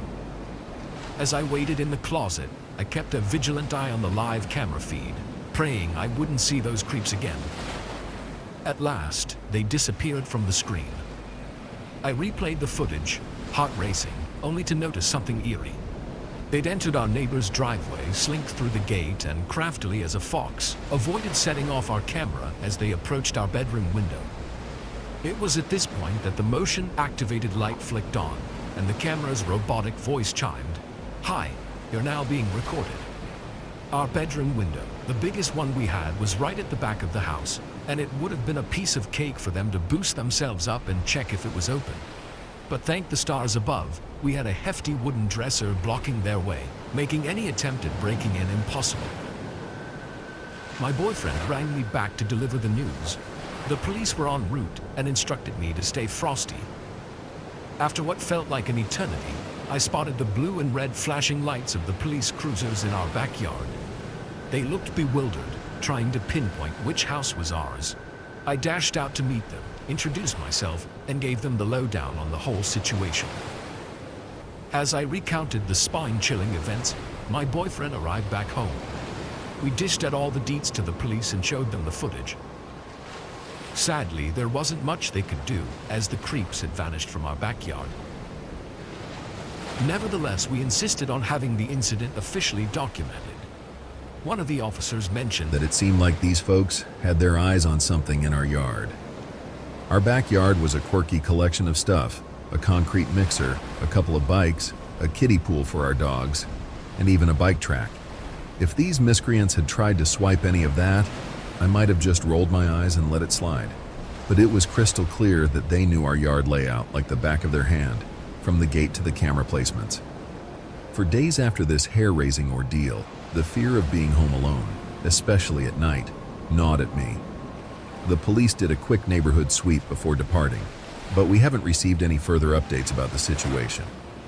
As I went about my daily routine, the unsettling feeling that something was terribly amiss clung to me like a shadow. It wasn't long before that feeling manifested into something more sinister, something I couldn't ignore. One evening, as I prepared to retire for the night, the atmosphere in our home seemed to shift. The air grew heavy with an unspoken dread, and every creak of the house echoed like a sinister whisper. I tried to dismiss it as mere imagination, but then it happened, a faint, rhythmic tapping on the bedroom window. My heart pounded in my chest as I stood frozen, my eyes locked onto that cursed window. The tapping persisted, deliberate and unnerving, like the beat of a twisted lullaby. Slowly, I inched closer, my trembling hand reaching for my phone. I knew I had to call for help, but the fear of making a sound paralyzed me. Just as I began dialing 911, the tapping ceased and the shadowy figure outside retreated. When the police arrived this time, there was evidence. An intruder had left their mark. Fingerprints smeared on the window, footprints in the flower bed, and signs of forced entry. The malevolence that had been lurking outside had now found its way inside. Despite the police's assurances of increased patrols, the feeling of being watched never left us.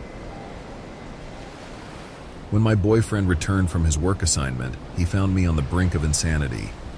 We decided to take matters into our own hands, fortifying our home with additional security measures, reinforcing the windows, and setting up cameras throughout the house.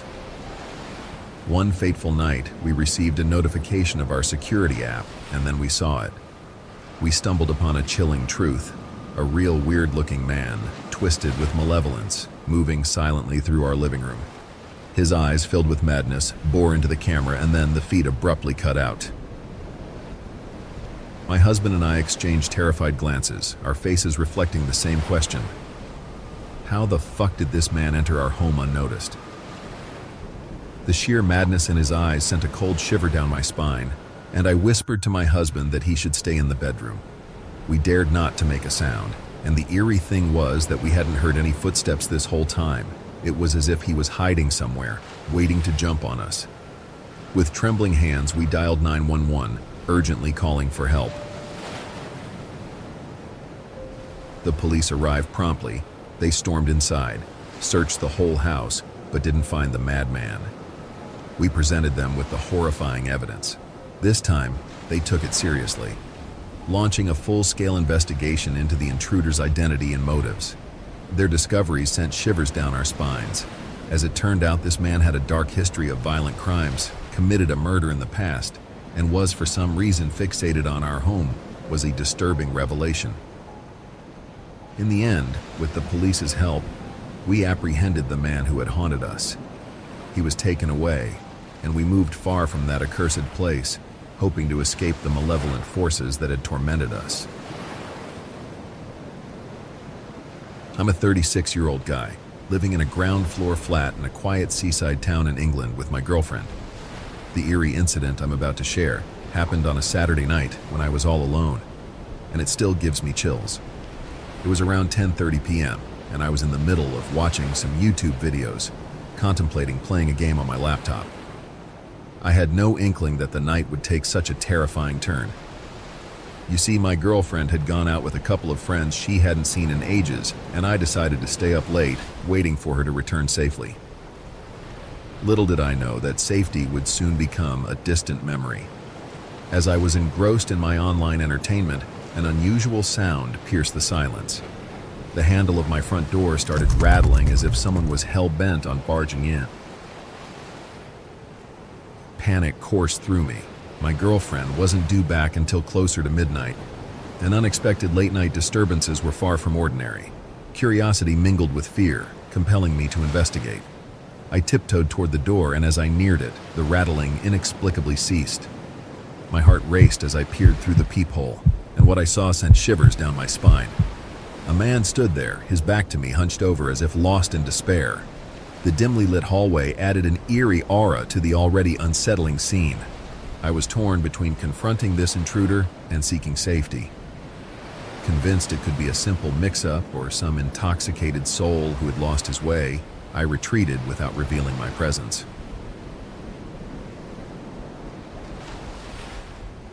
I hoped the stranger would realize his mistake and leave me in peace. However, about 30 minutes later, the same unsettling rattling noise echoed through the door once more. My nerves were stretched to the limit, and I sprang to my feet, determined to face this relentless intruder head-on. I flung the door open, ready to demand answers, but the man's bewildered expression and his sudden step backward as he saw me sent chills down my spine. My voice quivered with a blend of fear and anger as I sternly warned him, "I don't know who you are, but I caught you trying to open my door earlier. If you don't beat it right now, I'm dialing the police." He appeared to be a complete stranger, and his tired, hollow eyes and solemn demeanor only intensified my unease. He retreated towards the entrance of our apartment building, vanishing into the shadows, his head buried in his hands. My heart raced as I re-entered my flat, urgently advising him, "Just go home, man," before slamming the door shut behind me.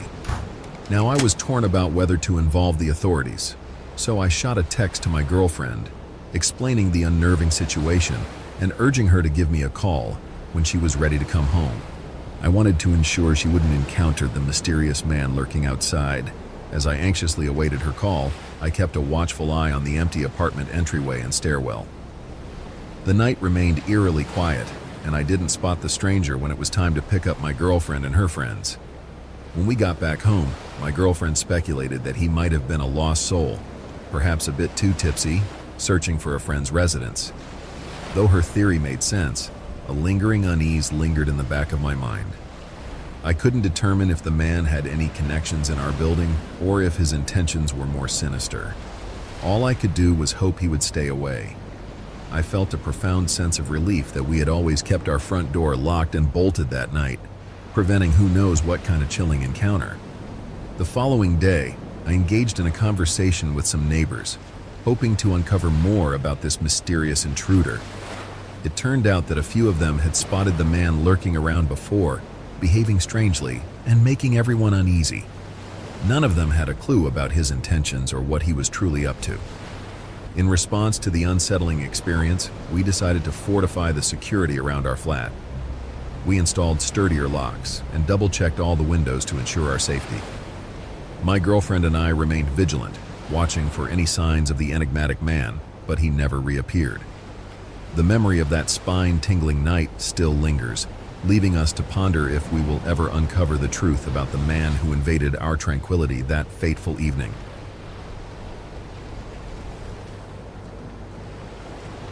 I'm a girl, and this happened when I was just 13 years old.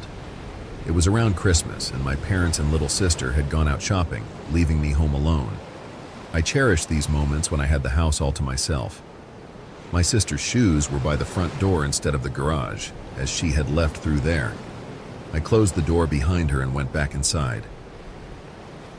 A week before this incident, a boy from the grade above me had approached me during school pickup, trying to strike up a conversation. I was never particularly social, and his attempts at conversation had become a regular occurrence. I usually gave brief responses and avoided any prolonged interaction. On one occasion, he asked for my phone number, but I politely declined. After some persistence, he eventually gave up and left me alone. Now, back to the first day of Christmas break. It was evening, and my parents and sister wouldn't be back for a few hours. I decided to unplug the living room security camera to have some privacy for a while. I wanted to do some weird stuff without the risk of my parents watching it later. About an hour later, when it had grown dark outside, I closed all the blinds and made myself some noodles. While eating, I settled in at the living room watching some TV. Once I finished my dinner, I paused the movie to grab a cookie, and that's when I heard it. Faint footsteps coming from outside the house. My heart raced as I held my breath, trying to discern if it was just the house settling or something else. The footsteps continued, sounding much closer now. It was unmistakably the sound of someone walking outside in our backyard. Panicked, I turned off the TV and grabbed a knife from the kitchen counter. I quickly retreated to the bathroom, locking myself in. The pounding on the window, followed by eerie silence, only heightened my fear. Then I heard two voices outside, one male and one female. The silence went on for about 5 minutes. Carefully, I crept slowly toward the phone to call the police. But suddenly the landline rang, making me jump shit scareless. In the process, I dropped the knife, creating a loud echo in the living room. That's when a series of violent pounds struck the backyard door. I retrieved the knife and sought refuge in the small storage closet under the stairs. I had mentioned earlier that my sister left through the front door, and I closed it behind her. What I didn't realize at the time was that I had left the front door unlocked, a mistake that would haunt me. The front door opened and loud but slow footsteps entered the hall, sending shivers down my spine.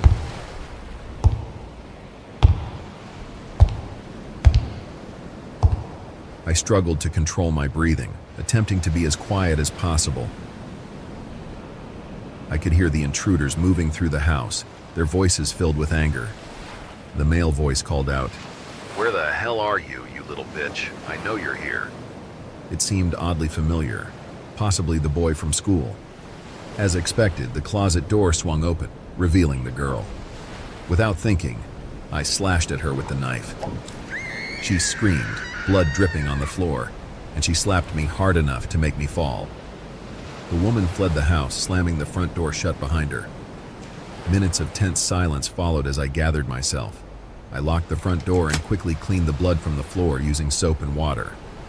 I hadn't reached the phone in time to call the police, but the intruders were gone, so there seemed to be no immediate danger. It was only later, as I contemplated the events, that I realized the boy hadn't left. I searched the entire house, knife in hand, turning on all the lights and checking every nook and cranny, but I found no one. I cleaned up the mess left behind by the intruders and tried to make everything appear normal. When my parents and sister returned about 45 minutes later, they found me watching TV, unaware of the terrifying ordeal I had just experienced. To this day, I've never told my family what happened. I was afraid they would never allow me to stay home alone again, and I valued my privacy too much to risk losing it. My message to everyone is to stay safe and to trust your instincts. Sometimes the smallest actions can make all the difference in a life-threatening situation.